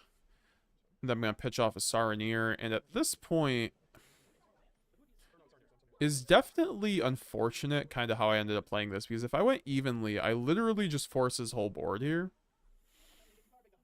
So it is kind of unfortunate that I kind of fumble this bag. It's almost like not even worth to show this whole game because of that. But we do go game 3, and this is where I kind of make up for this. Because you see I kind of... Because he has a Magnemite, which I knew he searched, so he banishes my only Albaz, so I'm not only able to make something subpar in that, because I can make the Boral, and Boral's pretty good against him. But he obviously has multiple outs for it between the IP and then the seals. So I think just not going into the Evenly is what really hurt me. I go Thrust here, but Thrust isn't going to be able to really get me a whole lot. So I think I do Thrust for Talents at this point. Maybe it's Talents. But he goes IP Bash. It's kind of unfortunate into SP. I'm just trying to see how I ended up losing this game. Because I'm still on like such advantage where like I put Titanclad and Albion plus the SP. And then he goes banishes the Cartesia. And then I have to fuse off the Boral, which I could have just fused off. Oh no, because he's going IP banish the Boral, so I have to chain it now unless I want the Boral banish. I'm like, oh, I can summon it back off a Sanctifier, so I don't really want it banished. And then I have Stepelia plus Kit, and my board gets a lot worse than I attack over the IP, but I have such a big graveyard, and he goes into Absolute. Maybe I don't even lose this game right here, honestly. The more I'm looking at it, I'm like, my graveyard's loaded. There's not a huge reason for me to lose here. And then I attack over. He searches the Retracer. He does have follow-up, though. And then we'll... Oh, yeah, I actually think I do win this game. But you guys see that Stepelia is really good. Like Stepelia is really good in this kind of context. So I search out the High Spirits because then I can go end phase High Spirits. Because then I can go Quem, Sending... Albaz, which gets me the Albaz and Graveyard plus Cartesia. I can set the Branded in red. And now I can go High Spirits to go Quem target. Or no. Or do I do it as a discard fodder? Because I could go... I'm like thinking here if I want... No, I already did High Spirits, right? So I can't do High Spirits here. So I don't know what I'm saying I'm thinking. But I do have 2 back row plus the Stepelia plus Quem. So I'm looking pretty good, all things considered. Like, this looks like a gimmick lock from here. Unless he has like 2 Bestials, which he is going to be able to search one off of. Yeah, he searches a Druis off the Magnemite, which is probably the one place I go wrong. And then he goes into the rocket. And yeah, so I think my issue here is that he had 2 bestials. So like having the 2 bestials in rotation is really tough sometimes, even like when you have like full combo. So this is why like I should have established branded lost. I should have went evenly matched. Like either of these things end up playing through the bestials. But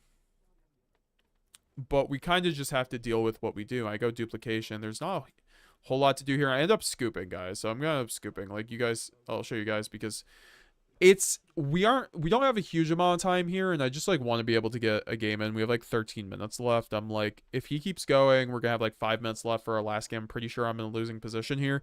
You have to know when to scoop sometimes. That's always a thing in Yu-Gi-Oh, especially with time rules. You just have to like see a losing board state when you see one. Know a losing board state when you see one.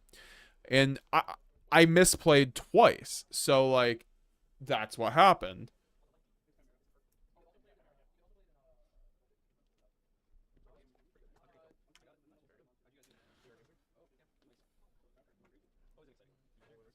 I love high spirits lately. I run 3, hell yeah. Forbidden is not worth it to run anymore, says Anastasio. Forget to mention that I'm new to this deck tomorrow, but it's going to be my first locals with branded. That's awesome, bro. Good luck. I'd love to see which build you're bringing. I'd say Droplet's still fine. Like, you guys saw me run Droplet in my last deck profile. But I think there's better options.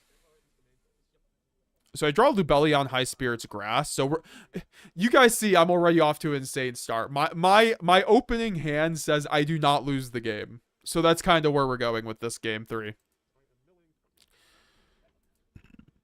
You guys know I could have made this a game 2. We call it the misplay, so it's definitely good to like be able to analyze where we went wrong. So I'm gonna mill 20 cards now.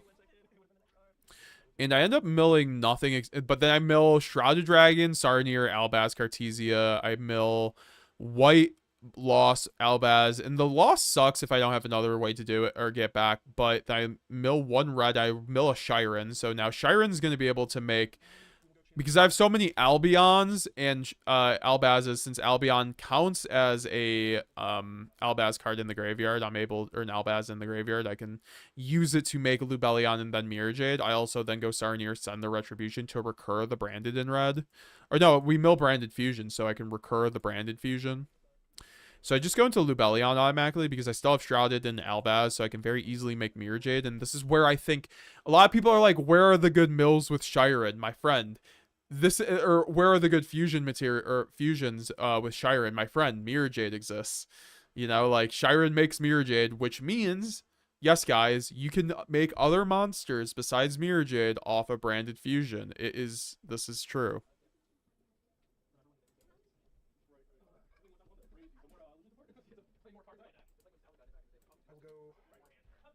So I make them. Yeah, I go Retribution, target, branded fusion after making Mirror Jade.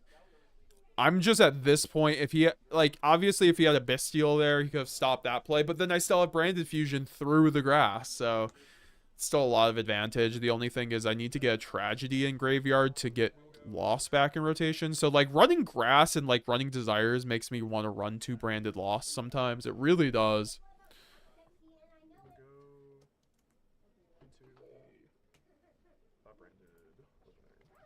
Yeah, we are going to get the opening here. Because I do have the Mirror Jade, which can then proc the Queb, worst case. But I'm probably just going to go Branded Fusion here, obviously. And then proc the Queb, get the Cartesia. And if I can do Quem here, I can always end on Cartesia. That's also, like, the nice part about going Quem in your main phase versus your end phase. It means that you don't have to summon Cartesia off your Quem on your opponent's turn, which is actually a huge thing, in my opinion. Because then Quem can summon Mirror Jade, you know? Like, I think that's a really high value thing to do. Plan to nib a little bit more, but you don't die to nib with branded. So we're gonna go branded, brand fusion, make an Albion, not send the Lubellion, and then we get the banish the Sarnier plus the Albaz in the graveyard, which, you know, free materials off the grass. Now I get to keep an Albaz in the graveyard for follow-up. Like I mentioned, that's a really important thing. And then we go into Boral Load. So I have currently Mirror Jade plus Boral, which on the normal branded on board it is minus this Boral. So Shiren just got me a free Boral, right? That's essentially what that is. Or made the Mirror Jade aspect of it very free. And you could have done the same line and gotten branded loss. I just obviously milled it and had no way to recur it. Which is definitely not great. But you need brand loss to win.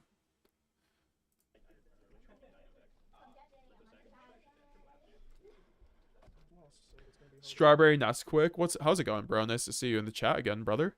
Saw you in stream the other time. Abdo says Lost is the second best card and branded after branded fusion, so he puts it to 2 in his deck. I don't know who Abdo is, but I think he's right.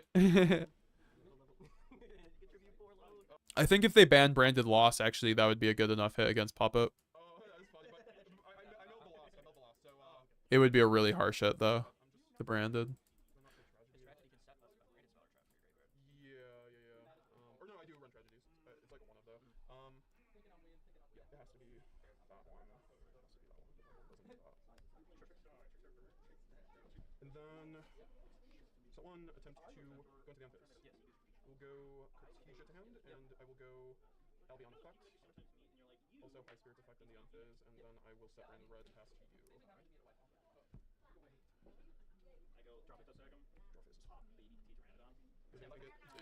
Alright, so then I go into Grand Guignol here.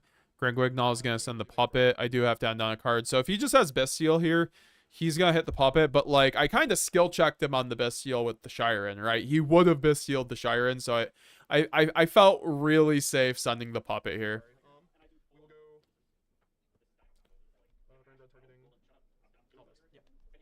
Abdo is the best Master Duel branded player. What makes him the best Master Duel branded player? By which metrics? I'm just curious.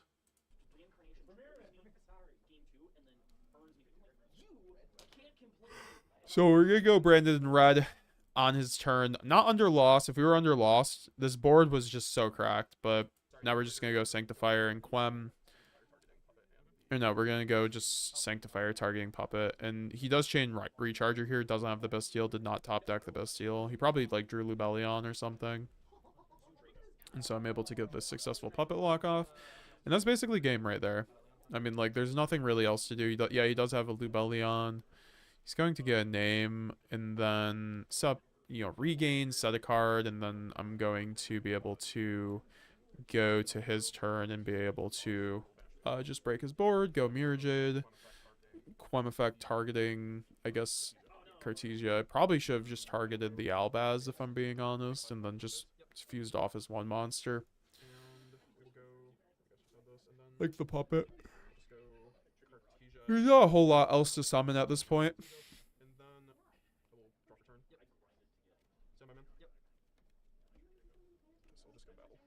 Yeah, we'll at this point there's like 3 minutes left, so I just wanted to get damage here. I don't think I have complete game here. I could have worked on being... oh, no, he was already down a little bit, so I do think I have complete game here.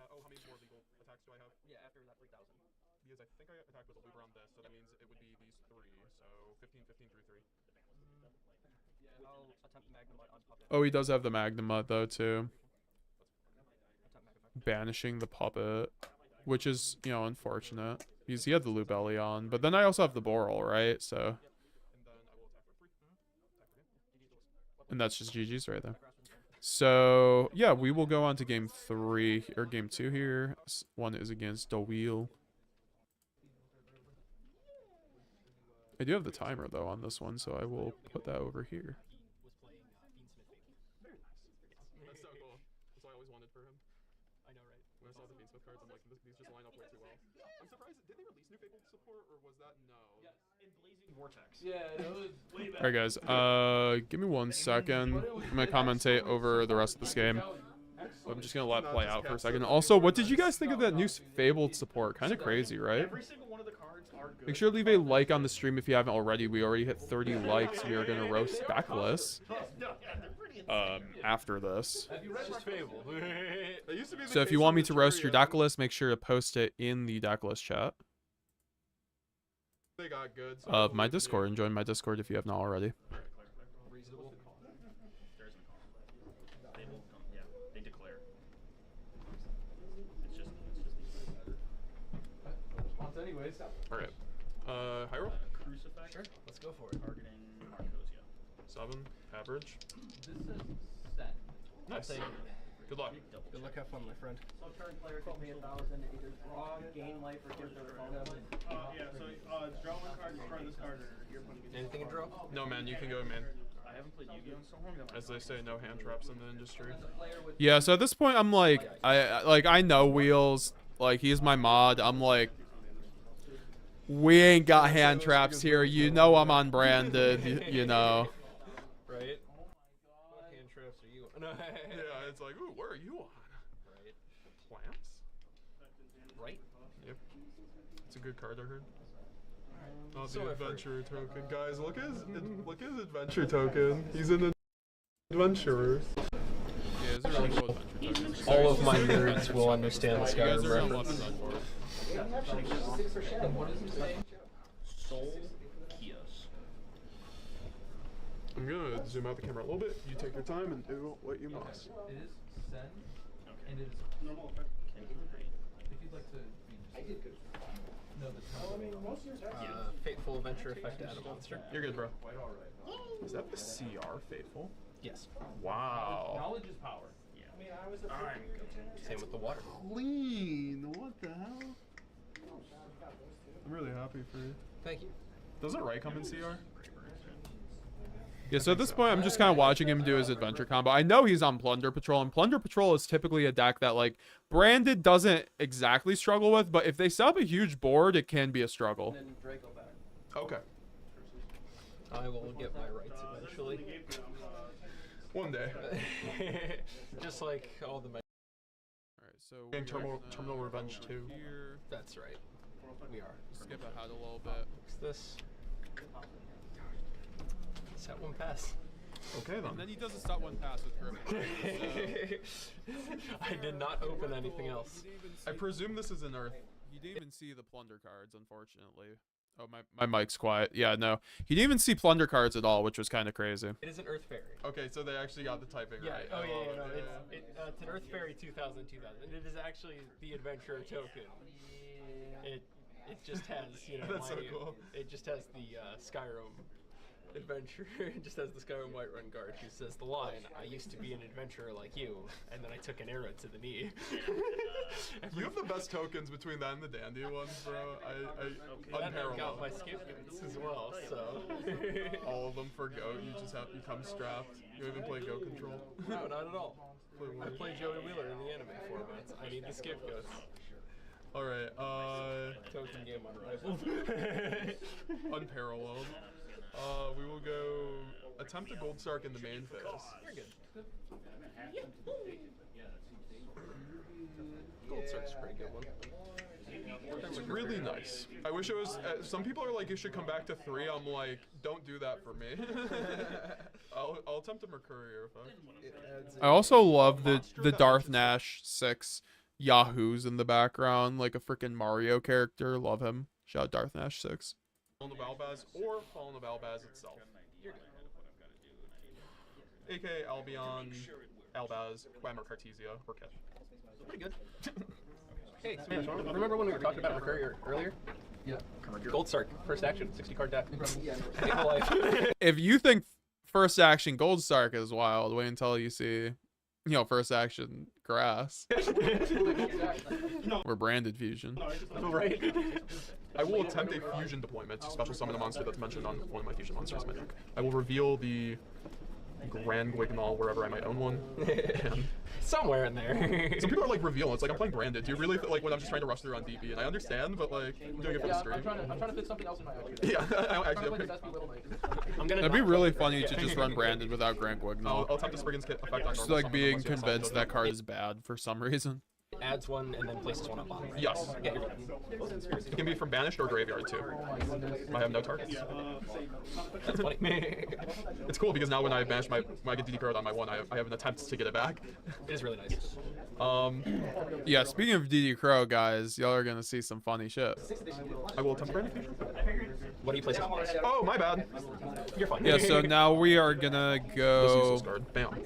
Now you make it. We're gonna put useless pod desires to the bottom, or no, I think it was like something. It was like another fusion deployment, and then he ashes my branded fusion. I have the called by though, I got the Griffin, yeah, you have to.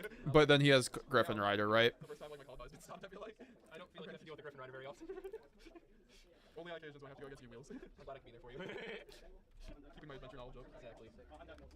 So at this point, I do have the Cartesia at least, and I do have the thrust. I'm able to go thrust search anything since he does have a body on board at least, so that's like really, really, really good. I mean, you run 40 cards, right? So you have 6, 7, 8, 10. So that means you're at 30 and I'm at. Huh, that's not bad, isn't it? So at this point, I'm just gonna still get the fusion deployment or duplication. A lot of the time, fusion duplication is still your best thrust target, going second, which is pretty crazy, all things considered, because it like helps you reestablish a board after you've broken their board. There's just like not a lot of cards that do what, you know, it's basically says resolve branded fusion on your opponent's turn. We already have the brand fusion in the graveyard, so I figured that was just like the perfect thing. I could have gotten maybe like deployment, but we already used it, so it's like it's either that or talents, and I don't think talents is as good.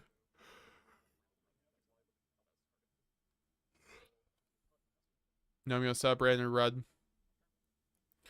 And then I pass to him. I Brandon Red plus Albaz plus Guignol, so that is a Mirror Jade. So it's not as bad as you could think, because like he needs like a lot of extension, and obviously if he bricked last turn, he's probably gonna not have too many extenders this turn. So at this point, I'm just gonna go fusion duplication in the main phase or in the draw phase, because he already has cards on board, so I can play around Imperm already. But he has the set Imperm, and I do have the branded in red to chain on the Imperm to then make a. I'm able to go brand red and make the Sanctifier, or no, sorry, make the Mirror Jade, and then I'm able to go resolve Lubellion by fusing back Albaz and then the Cartesia that is in my graveyard to make a Sanctifier with a puppet in the graveyard, and then I'm immediately able to go Sanctifier. And he does have a Nibiru in hand, but that wasn't able to really do anything in that situation. So we can go game 2 here, which is kind of funny actually, because for some reason there's a card called Redbeard that really we have a tough time interacting with against Plunder Patrol on like really weak hands. He draws Crow like Imperm though, which is pretty decent all things considered. He does just normal summon the Plunder Patrol Redbeard with a back row and then passes.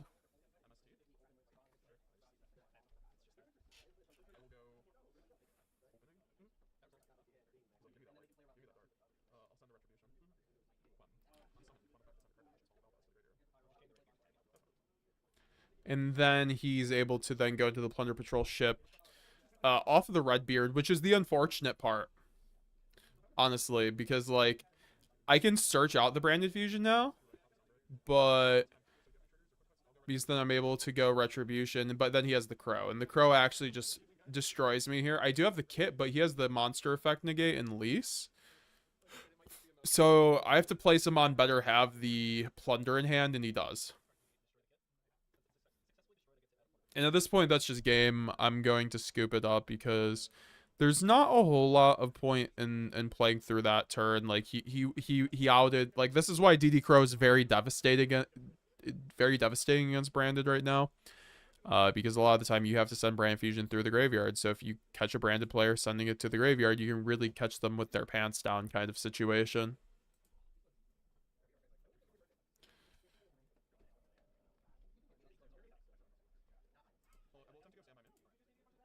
And so now we're in game 3 now. I'm going to go first action, go Shrouded Dragon, send Albaz. I've been finding myself wanting to send Albaz a lot more, which has been kind of really nice. I think sending Albaz, ends up setting up Brandon red, Brandon white plays a lot easier. Also makes it so like you're facilitating your puppet end board, or sorry, your end boards just in general better. And then I'm going to go special summon the Cartesia since I have an Albaz in the graveyard. The live stream started lagging, so I have to slow down the speed of it.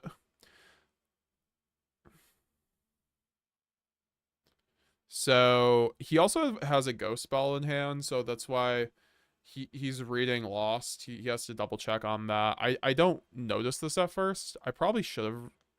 Because if he's asking about Lost on my turn, the only hand trap that negates is either Gamma or Ghost Spell. And I was like, I don't think he runs Gamma.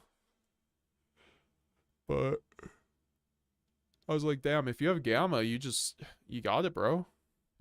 But obviously I have Lost under Branded Fusion, so that's still pretty good. And at that point, I can just go Branded Fusion. I do have, unfortunately, a dead High Spirits, though. That was kind of the unfortunate part about this hand. He goes Ash. But then I'm able to go Cartesia effect to negate. And the Ash does hurt me here, I'm not gonna lie. My board gets way weaker when I get Ash here, so I don't have... At least I have the Cartesia plus Lost. Lost gives me so much more than I would have had with just the Cartesia, I'm not gonna lie. Because now I can go and search more extenders off of Lost. And I go, you know, chain link 1 Grand Guignol, chain link 2 Branded Lost in order to, you know, and we are under brand loss protection, of course, so obviously he's not going to be able to do anything.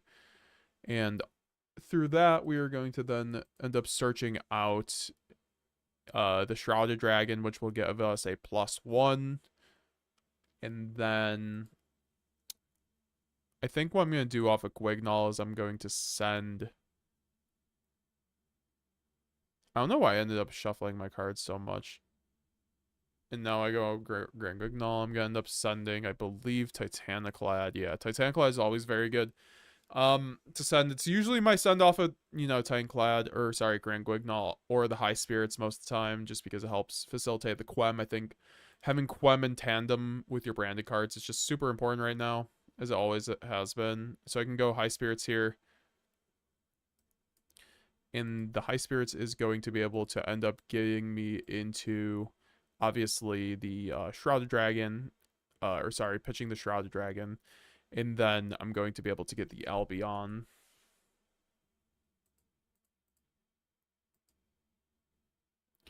And then at that point, we're going to be able to go into the High Spirits. Will then get us, send us the Albion, and now you always want Albion and what? Albion and Titaniclad in the graveyard. You know, those are your peanut butter and jelly basically for branded. If you have that plus like a Cartesia or an Albaz, you're doing just fine because you set, you know, it's gonna set up everything you need. And I'm playing through Ash here, which is pretty nice. Yeah, like I said, guys, the Lost did everything here because of Lost. I was able to get to High Spirits being live. It was really good. Like, you guys saw that High Spirits, I was like, I need to make that live in order to play through Ash here. Like, High Spirits always plays through Ash, so I'm able to then go into the end phase, go Quem effect, sending the Cartesia, since I already have an Albaz in the graveyard, so I can just get back one of my Cartesias to the hand. Anastasio, Milonis, I'll be playing a 50-card variant without Super Poly. I just can't find the extra deck space for. I'm also a big fan of Stellar and Lad. You don't need the extra deck space. Like, I mentioned that in my deck profile. You just need Stepalia. You don't need Garura or Mud Dragon to run Super Poly this format. And now I'm going to set the Branded in red off of the Albion to then put the Cartesia back in hand, which will then basically just give me full combo. Especially since we're under Lost. We are going to be looking really good. And so I go in draw phase. I go Branded... Or no, I just show him that I went Branded in red, and I have the Mercurier. So that's a lot of interruptions. Obviously, Mercurier is not live, but it will be. So I just let him go first action. He goes Field Spell, and at that point, I'm like, I just gotta... Before he starts special summoning his Plunder cards, I've got to just start playing the game. And so I go Branded in red, targeting the Albaz. I could have targeted Shrouded Dragon, frankly. No, I didn't. No, I should have targeted the Albaz, which I did.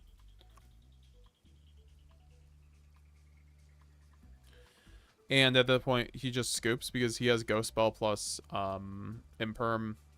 I think because he can't Ghost Spell the branded in red, and then Imperm.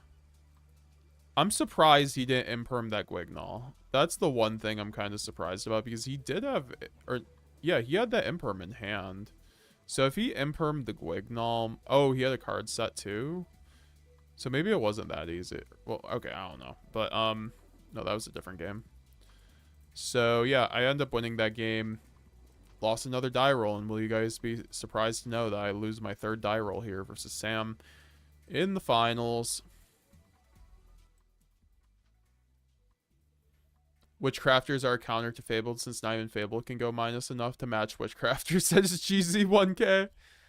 But with the new support, it actually looks kind of good, right? Fabled might be able to do stuff. Cat Sith Turbo, anybody?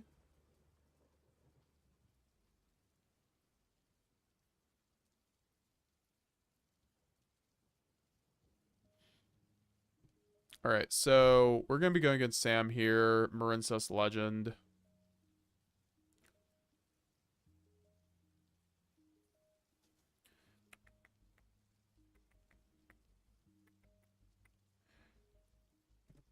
And I end up losing the die roll, which is always a scary prospect against Marincess, if you're going against Sam in particular. I don't think it's that bad if you're going against literally any other Marincess player, but Sam just plays the deck where he makes these super heavy boards. It doesn't really play too much hand traps, so, but when he does draws hand traps, like, it's like the super heavy board on top of an Ash, which can be pretty good. And he goes Blue Tank, send the Mandarin. Really standard stuff for Marincess here, and then he's able to go Blue Angel, targeting, I believe, the, or no, and then he mills a dive and then gets the Blue Tank back to hand. Then he's able to go Sea Angel into the Link Zone, and then he goes into the Link, searching out the field spell.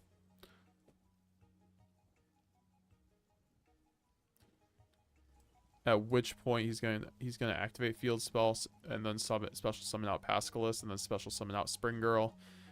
He's going to go into the Bahamut Shark so he can establish an anti-nib route, and then he goes into the Bahamut Toad, which he then links, or into the Toad, and then he links off the Bahamut for the Anemone. Anemone is going to use its Sprite Elf-like effect and revive out the Spring Girl, and then he's going to link off the Anemone and the Spring Girl into the Coral Reef, which is going to allow him to discard a card here soon to search out Marincess Wave. But he's going to first obviously use the field spell to equip 3, because this allows him to kind of just like facilitate a little bit better, I guess. Because the field spell is at once per turn, which is kind of crazy. He goes in Splash Mage here though before he goes Anemone, and then Splash Mage is going to summon the Sea Angel, and then he's going to get a Marbled Rock, which is pretty crazy. Like, he's going off here. Like, he's going to done like 3 really nice pieces. And he searches the Basilima, which he's going to then to the graveyard and search out the Marincess Wave off of the Coral Reef. He's looking to probably go into Argonaut here, because he wants to establish Argonaut is just crazy on top of this board. So he's able to go Spring Girl into into that card, the Bubble Reef card. Then he's able to go into Argonaut, which is a spell and trap card. Effect Negate, which is really good against a deck like Branded, because it gets past cards like Branded Lost for that reason. So that's why I think his build has a really good time against Branded, because he runs 3 Marincess Waves, so his cards are always towers.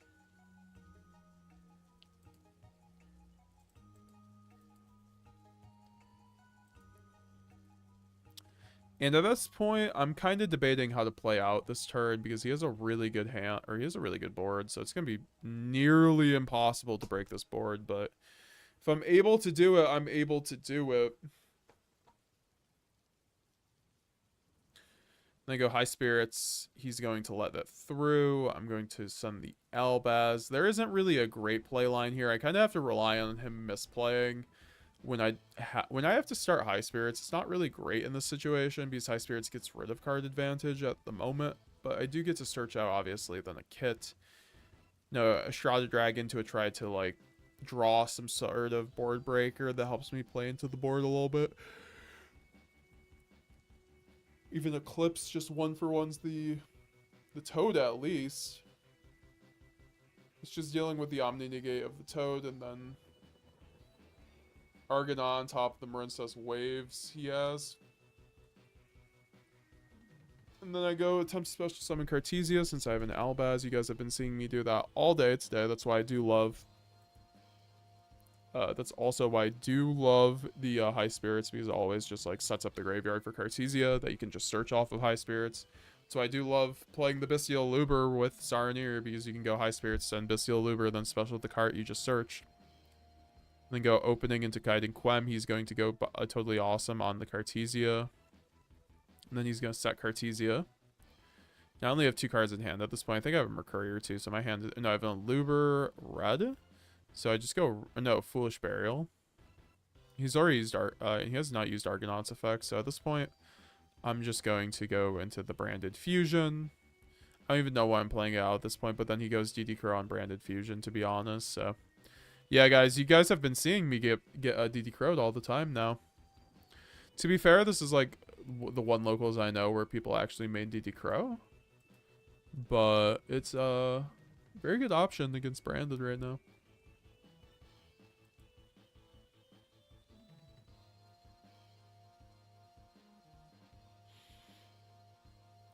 So we're going to go into game 2 here after doing some post side. I just put in my, you know, fusion duplications and called it a day. Because the D barrier does not work. I do the slow the slow hand draw when it's really do or die. And then I have an imperm pass hand. That's the thing. My hand is so much better if I don't get impermed here, because then if it goes through, I win the game, because then I can search High Spirits and it's just over. So, oh no, I don't. It's not even that kind of hand, because I do have Branded Fusion, so maybe it's a bit better than that. Yeah, no, I go Branded Fusion anyway. And he does not have Ash Blossom here. And at this point, I'm trying to figure out what's in my hand. I can't quite remember because of the fact that I do start Branded Fusion. So that tells me that the rest of my... Like, I don't have cart. I have a cart in my hand, but I don't have a deployment to special out the cart. Or like an Albaz, a way to Albaz engrave. Yeah, I have Thrust, High Spirits, and another spell that doesn't really do anything. I think like Brandon Red.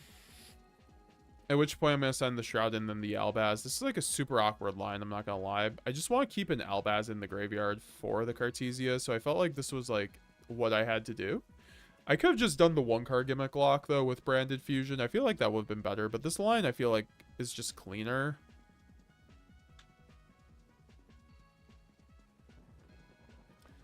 And then we're going to go into the Mirror Jade. James Mayer, where do we send deck lists to be roasted and reviewed? In my deck list chat in my Discord, folks.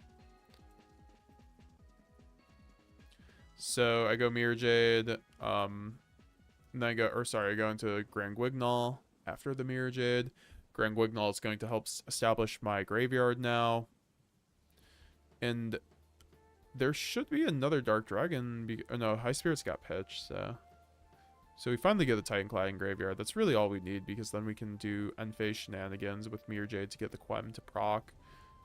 It was either that or Albion, but I think Titan's the way better, because then like I can just get Albion in the end phase. So we're going to first go into Quem, and then we're going to go Quem effect to send the Alba, or no, we're going to probably send the card so we can get another draw. Another card back to hand. It's all about card advantage, folks. And then we get the Cartesia, and now we are able to do the fun stuff. Then we go Mirror Jade effect. This kind of threw off Sam too, because a lot of people don't think of Mirror Jade as like an extender, but it's one of the best extenders in Branded. It's why like it's such a good boss monster in general, because you're able to extend with it, break a board with it, like non-target banish, super utility.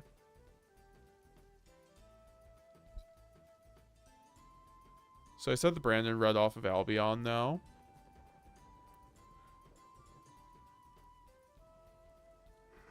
I passed to him. He does have the Ghost Ball, though. Drawing that Ghost Ball is nice. Let's see how this goes.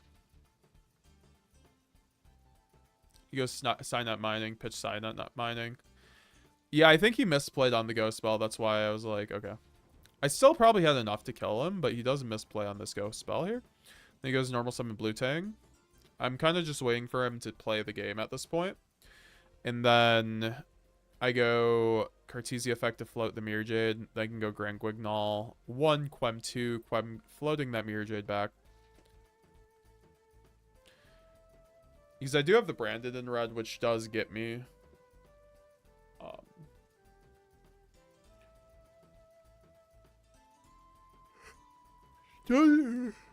Does give me Sanctifier, but he does Ghost Bell the Quem, which I would not have done. I think you always Ghost Bell the Branded in red when you know they have a Branded in red. I think Sam kind of acknowledged it right after the game. He was like, yeah, I should have just Ghost Belled the Branded in red. And he had a lot of cards out. He didn't have a lot of cards in hand anymore, so I think I would have still won that game because I still had a few things, even if he Ghost Spelled the Quem. I still had Branded in red. Or sorry, if he, I still have the Quem, which always triggers versus Marincess. To be fair, I already have the Mirror Jade, but... So at that point, we go into game 3, and this game 3 is insane, guys. We kind of save the best for last, because there's just an insane chain link that happens that we need to get to. Just the interactions are peak.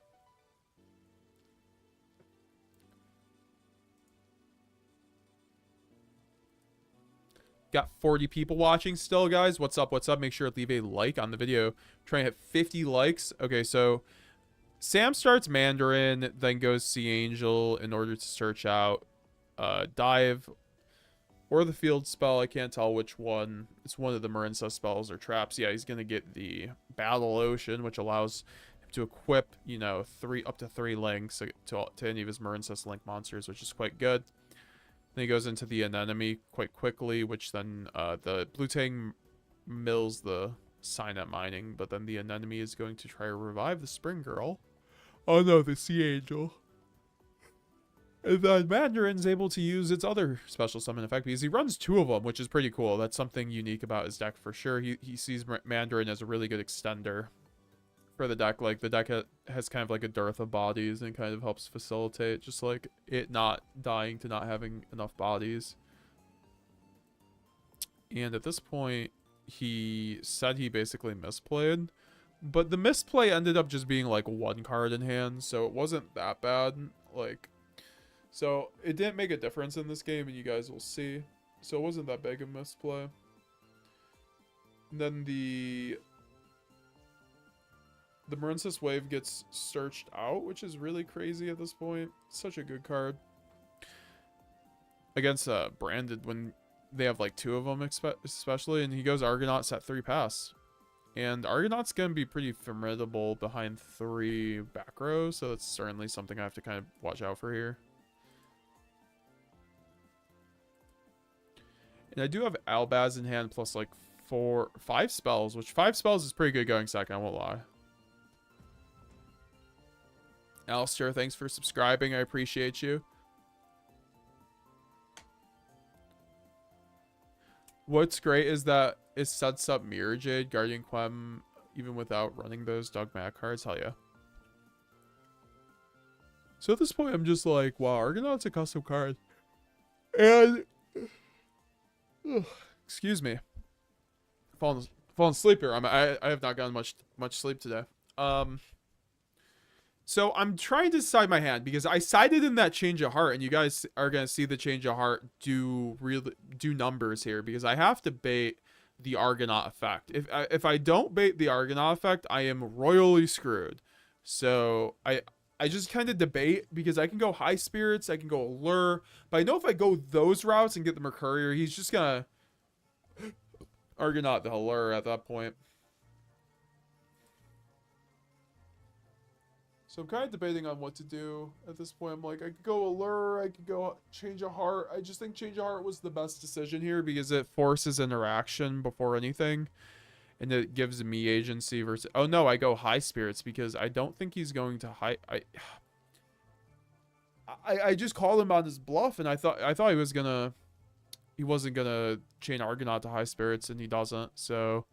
I just end up pitching the Albaz, getting the Titan Clad, which is a lot of advantage, especially given the fact I get to search out a card. You guys see the Phantasme at the bottom of the deck. And at this point, I get the Mercurier for the Allure, but because of this, you straight up have to just go change a heart here. So I just like change a heart, see if he has a response, and then just change the Argonaut to summon out the anemone. Which is still very good at the end of the day because those are all links. And then I go Allure with the Mercurier in hand. Which draws me into nothing really that great, but we do have the Banished Mercurier, which is going to allow us to search out a monster that mentions Fallen of Albaz from our main deck.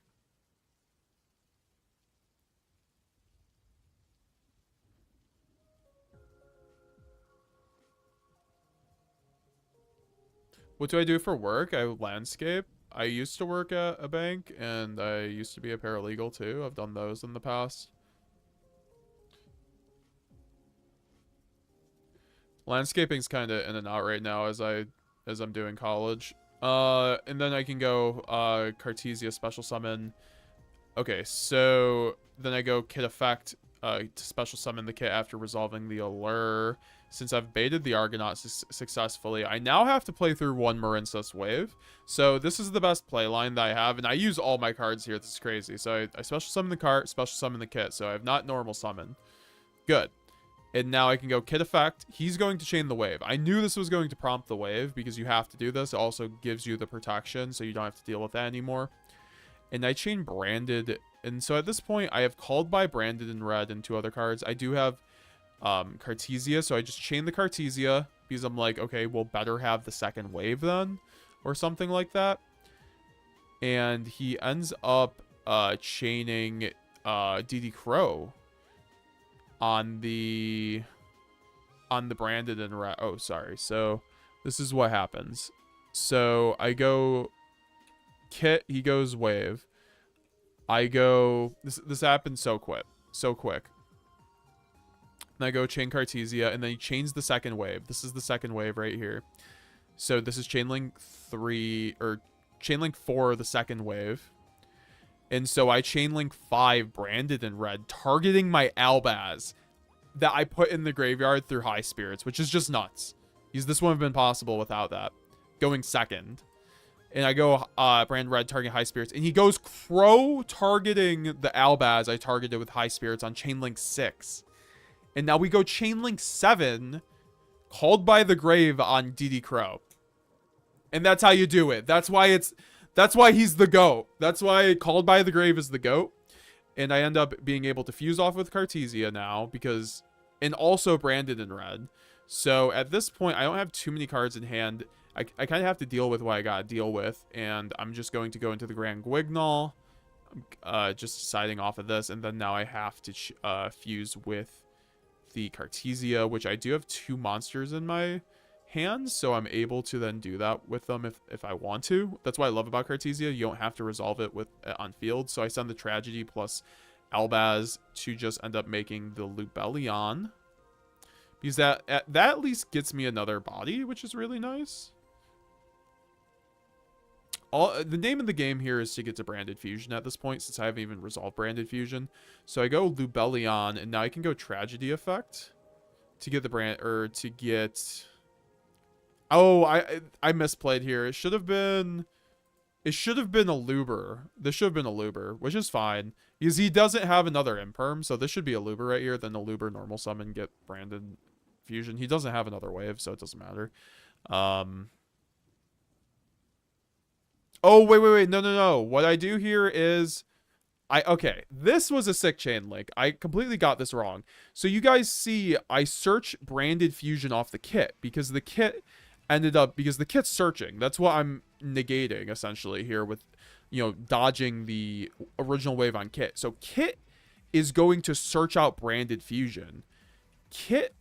Branded Fusion is going to be in hand. And then I go Lubellion effect, hitching the Branded Fusion when I have a Tragedy in the graveyard, which I just sent off of the Branded Fusion, and I choose not to resolve the Tragedy.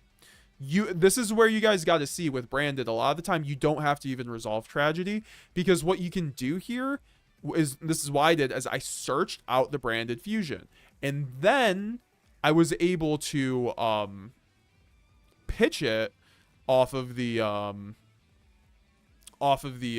was able to pitch it then off of the Lubellion, and now I'm gonna be able to reset Branded Fusion. And I already put a card to the bottom off of kit, by the way, guys. I know my hand was kind of off screen, but I definitely did, I'm pretty sure. So I'm gonna go Branded Fusion here. Just deciding what to make. I mean,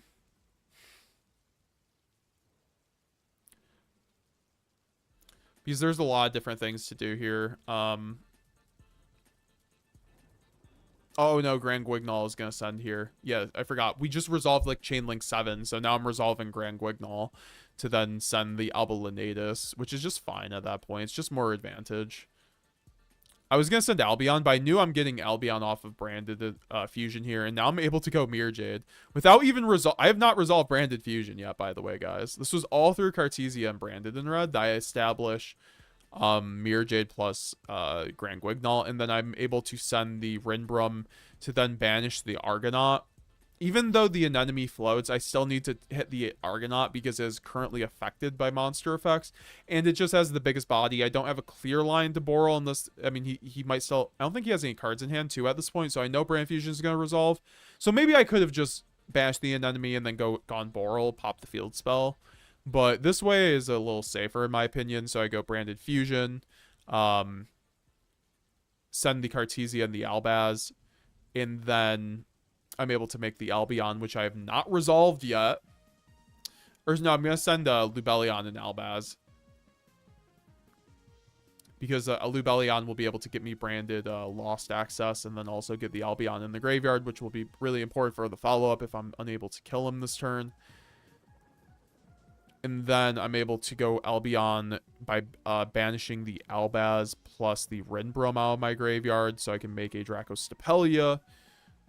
Which is kind of awkward. You don't love banishing Rinbrum all the time, but it was kind of my only really great options. Either that or Boral, but I had no other Dark Dragon, so I would have had to banish the Albion, which is not what I wanted to do.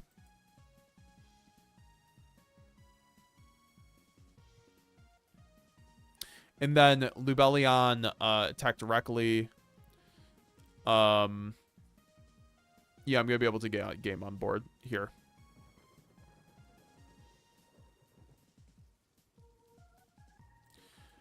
Yeah, Iron P. So yeah, that was the game. It was an insane chain link there. Like the fact like the kit had to resolve there, and I ended up putting back a card. My only card in hand to discard off of Lubellion was Brand of Fusion, going chain link 7 on the called by. Definitely a really insane. I was very happy with this locals run, guys. So I definitely wanted to kind of record over it and show you guys what happened there. So yeah, this will be re-uploaded as a VOD, guys. I'm gonna review. I'm going to roast a couple of the... I think we only had 2 deck lists posted for roasting deck lists. I guess guys don't want people... Or we only have 1 deck list posted. So this is going to be GZ1K's list right here, which is a Dragon Link Adventure list, which is very cool. We love Dragon Link here in MetaGamesGX. Especially like the branded variants. Where are all the branded cards, GZ1K?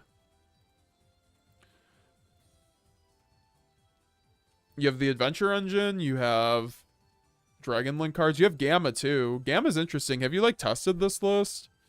Like, I don't know. Gamma seems like it would be insane this format.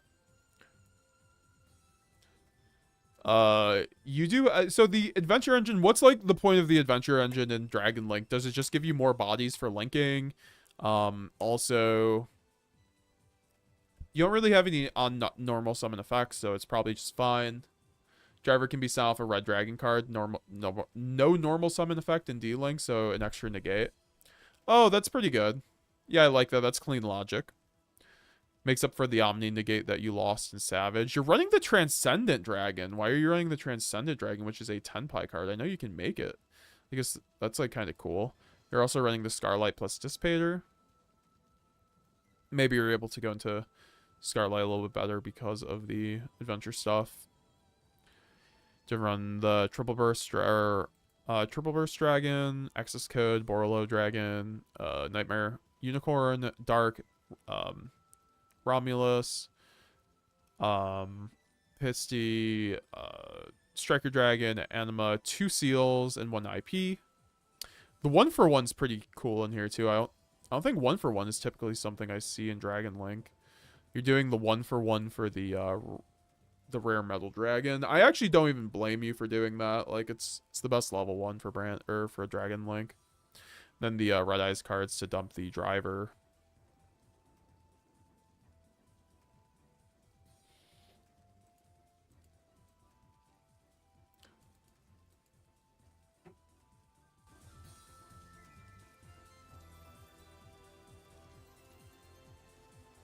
Alrighty then. Well, we don't have any more. I do like this list though. Dragon Link for the win. You probably need 3 Lubellion though, but I don't really know if you need 3 because my man Steve only runs 2 and it's just fine for him.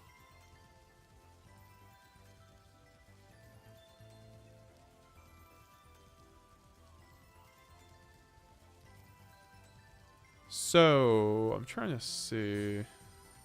There are things I actually want to watch and react to right now. Also, I'd post your deck list soon if you want me to review your deck list, by the way, guys. Where to submit deck lists? It's in the deck list chat of my Discord, guys.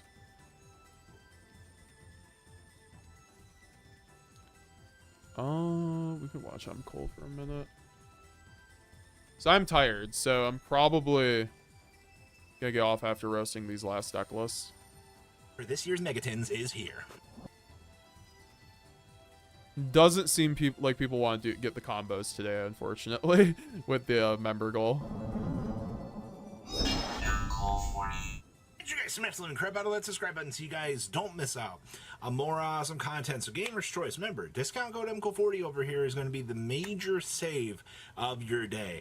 All right, so Snake Eyes Decor, $165. Holy crap, that's insane. You can get a complete set of all the quarter centuries for $150. That's actually pretty insanely good in my personal opinion. You're in Centurion Decor, $100. Whoa, okay. To the Centurion mains, I'm glad that you could get these. Branded Decor, $85. 1-for-1 pitch Enchantress. GZ1K Enchantress is a great discard for Dragon Ruby. Fair enough. Okay. Like, I managed to go up to chain 5 with just my cards as Exotica Drago. Anti-Tenpai or OTKs, that's cool. Brandon can go crazy with Shades as Exotica, exactly. Forest coming in at 80. Vanquish Soul at 64. For Halloween, bring Pure Dogmata instead of Branded. Bet.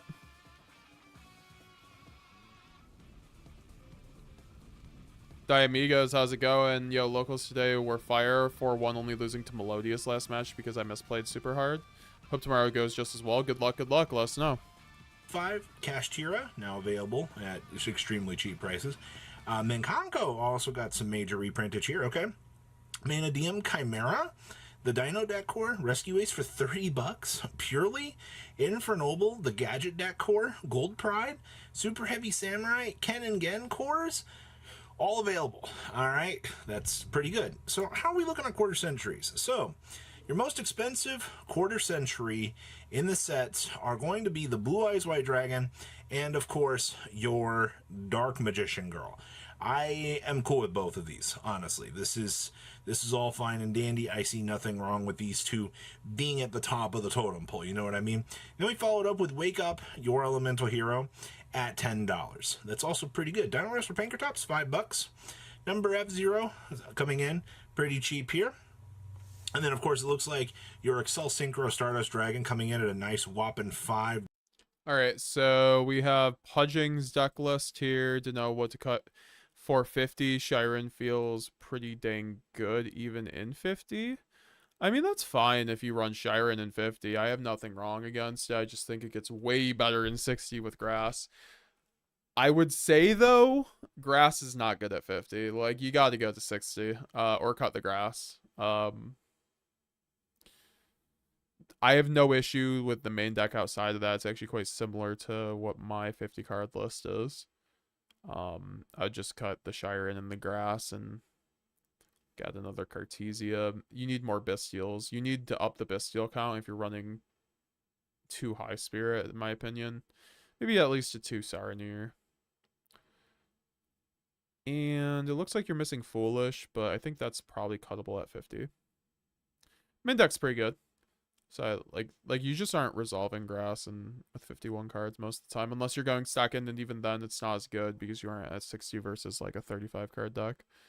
Or sorry, 20 card, whatever that is.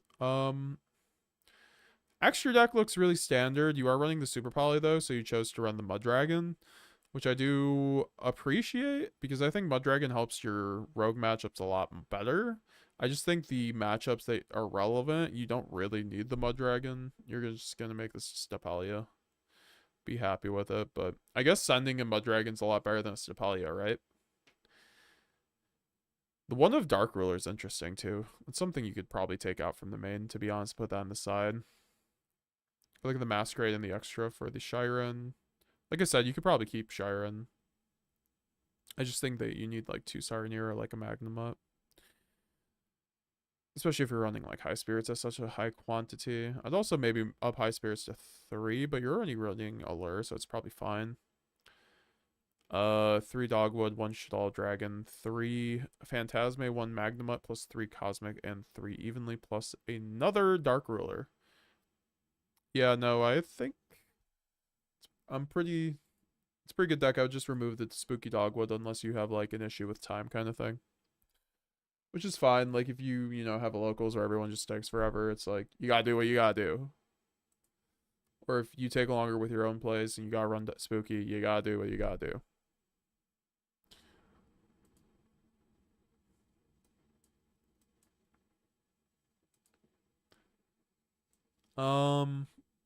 Here's another deck list. This is why I came up as a new guy to this deck. Keep in mind, this is no thrust list for the time being. So this is a new player's perspective on Branded, which is cool to see. I mean, ratios don't seem bad. You're running 3 High Spirit, which is what you kind of need to be doing with like maxing out on Saranir, so I already like what you're doing there. 2 Quem. Unique 3 Cartesia though, without the thrust. Stellar basically acts as it, but I still think you should run it. I'd remove the main deck Tikaboo and the main deck Regained. I don't think Regained's very good in a build without like 3 Drostorm, frankly, and like 3 Lubellion. So probably is just fine. I mean, you're running the targets, but I mean, you just don't have thrust, so you have to be worrying about, if anything, just like board breaking and then playing through hand traps. That's kind of what you have to facilitate. So like Tikaboo isn't really helping you there. Regained isn't really helping you in that case. Could run like 3 Fusion Dupe in the side, or you could run like 3 Nadir in the side. Help play through the hand traps, you know. And then you do have the Super Poly, which I do like to see. I think you do need probably Book of Clips as well, because you're not even running Thrust, so like Thrust is also a board breaker. You're gonna have trouble going second in a build like this, so kind of need like 3 more board breakers in like the form of Book of Clips, which is a good going first and second card, so it's pretty good in that regard. And then you do have the Super Poly, which I do like to see. I think you do need probably Book of Clips as well, because you're not even running Thrust, so like Thrust is also a board breaker. You're gonna have trouble going second. Oh, this is Anastasio's list. Nice. Davis Go 9, thoughts on Archfiend Eris package? It's not bad. I mean, you search Symbol Archfiend, right?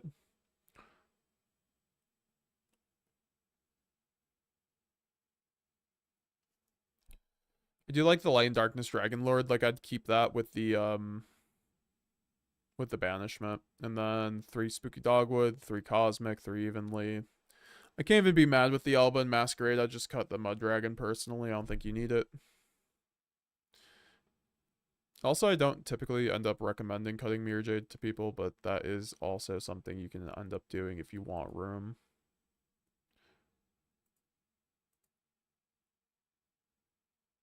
All right.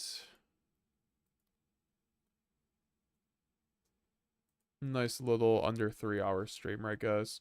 Also, I don't typically end up So,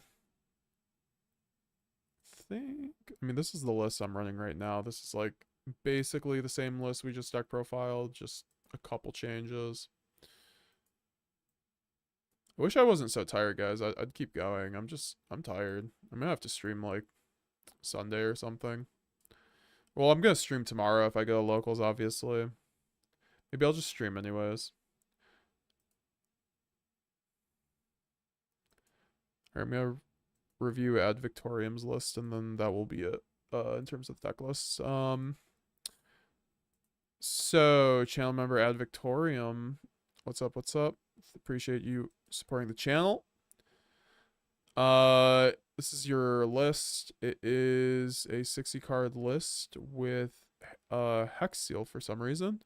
I do not like that card personally.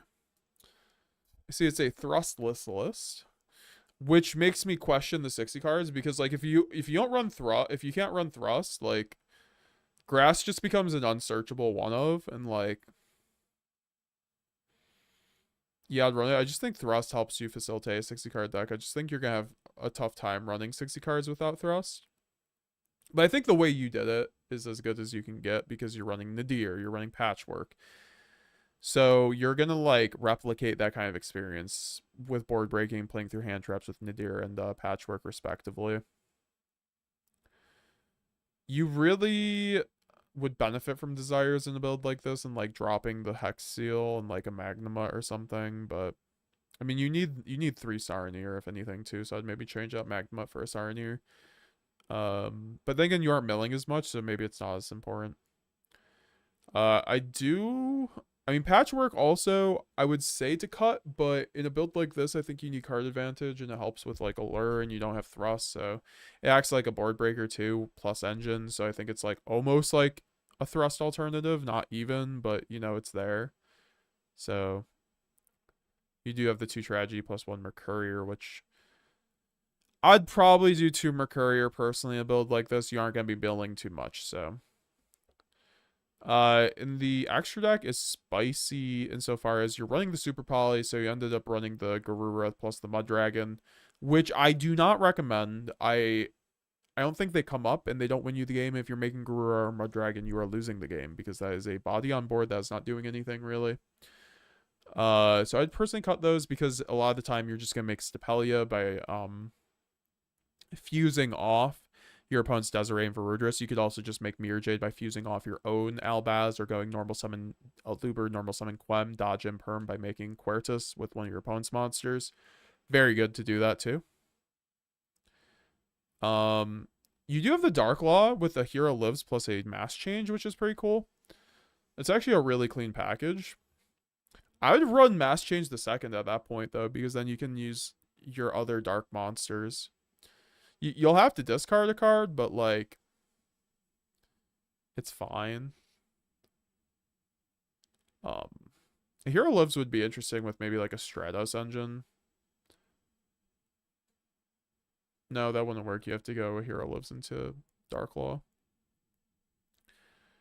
Yeah, no, I used to love Dark Law in TEARLAMENTS, and the engine was just, like, 3 Mass Change the second. Plus, like, Dark Law, which was pretty cool. I like that kind of package. This one seems a little... like, it could be a bit more optimized, the package.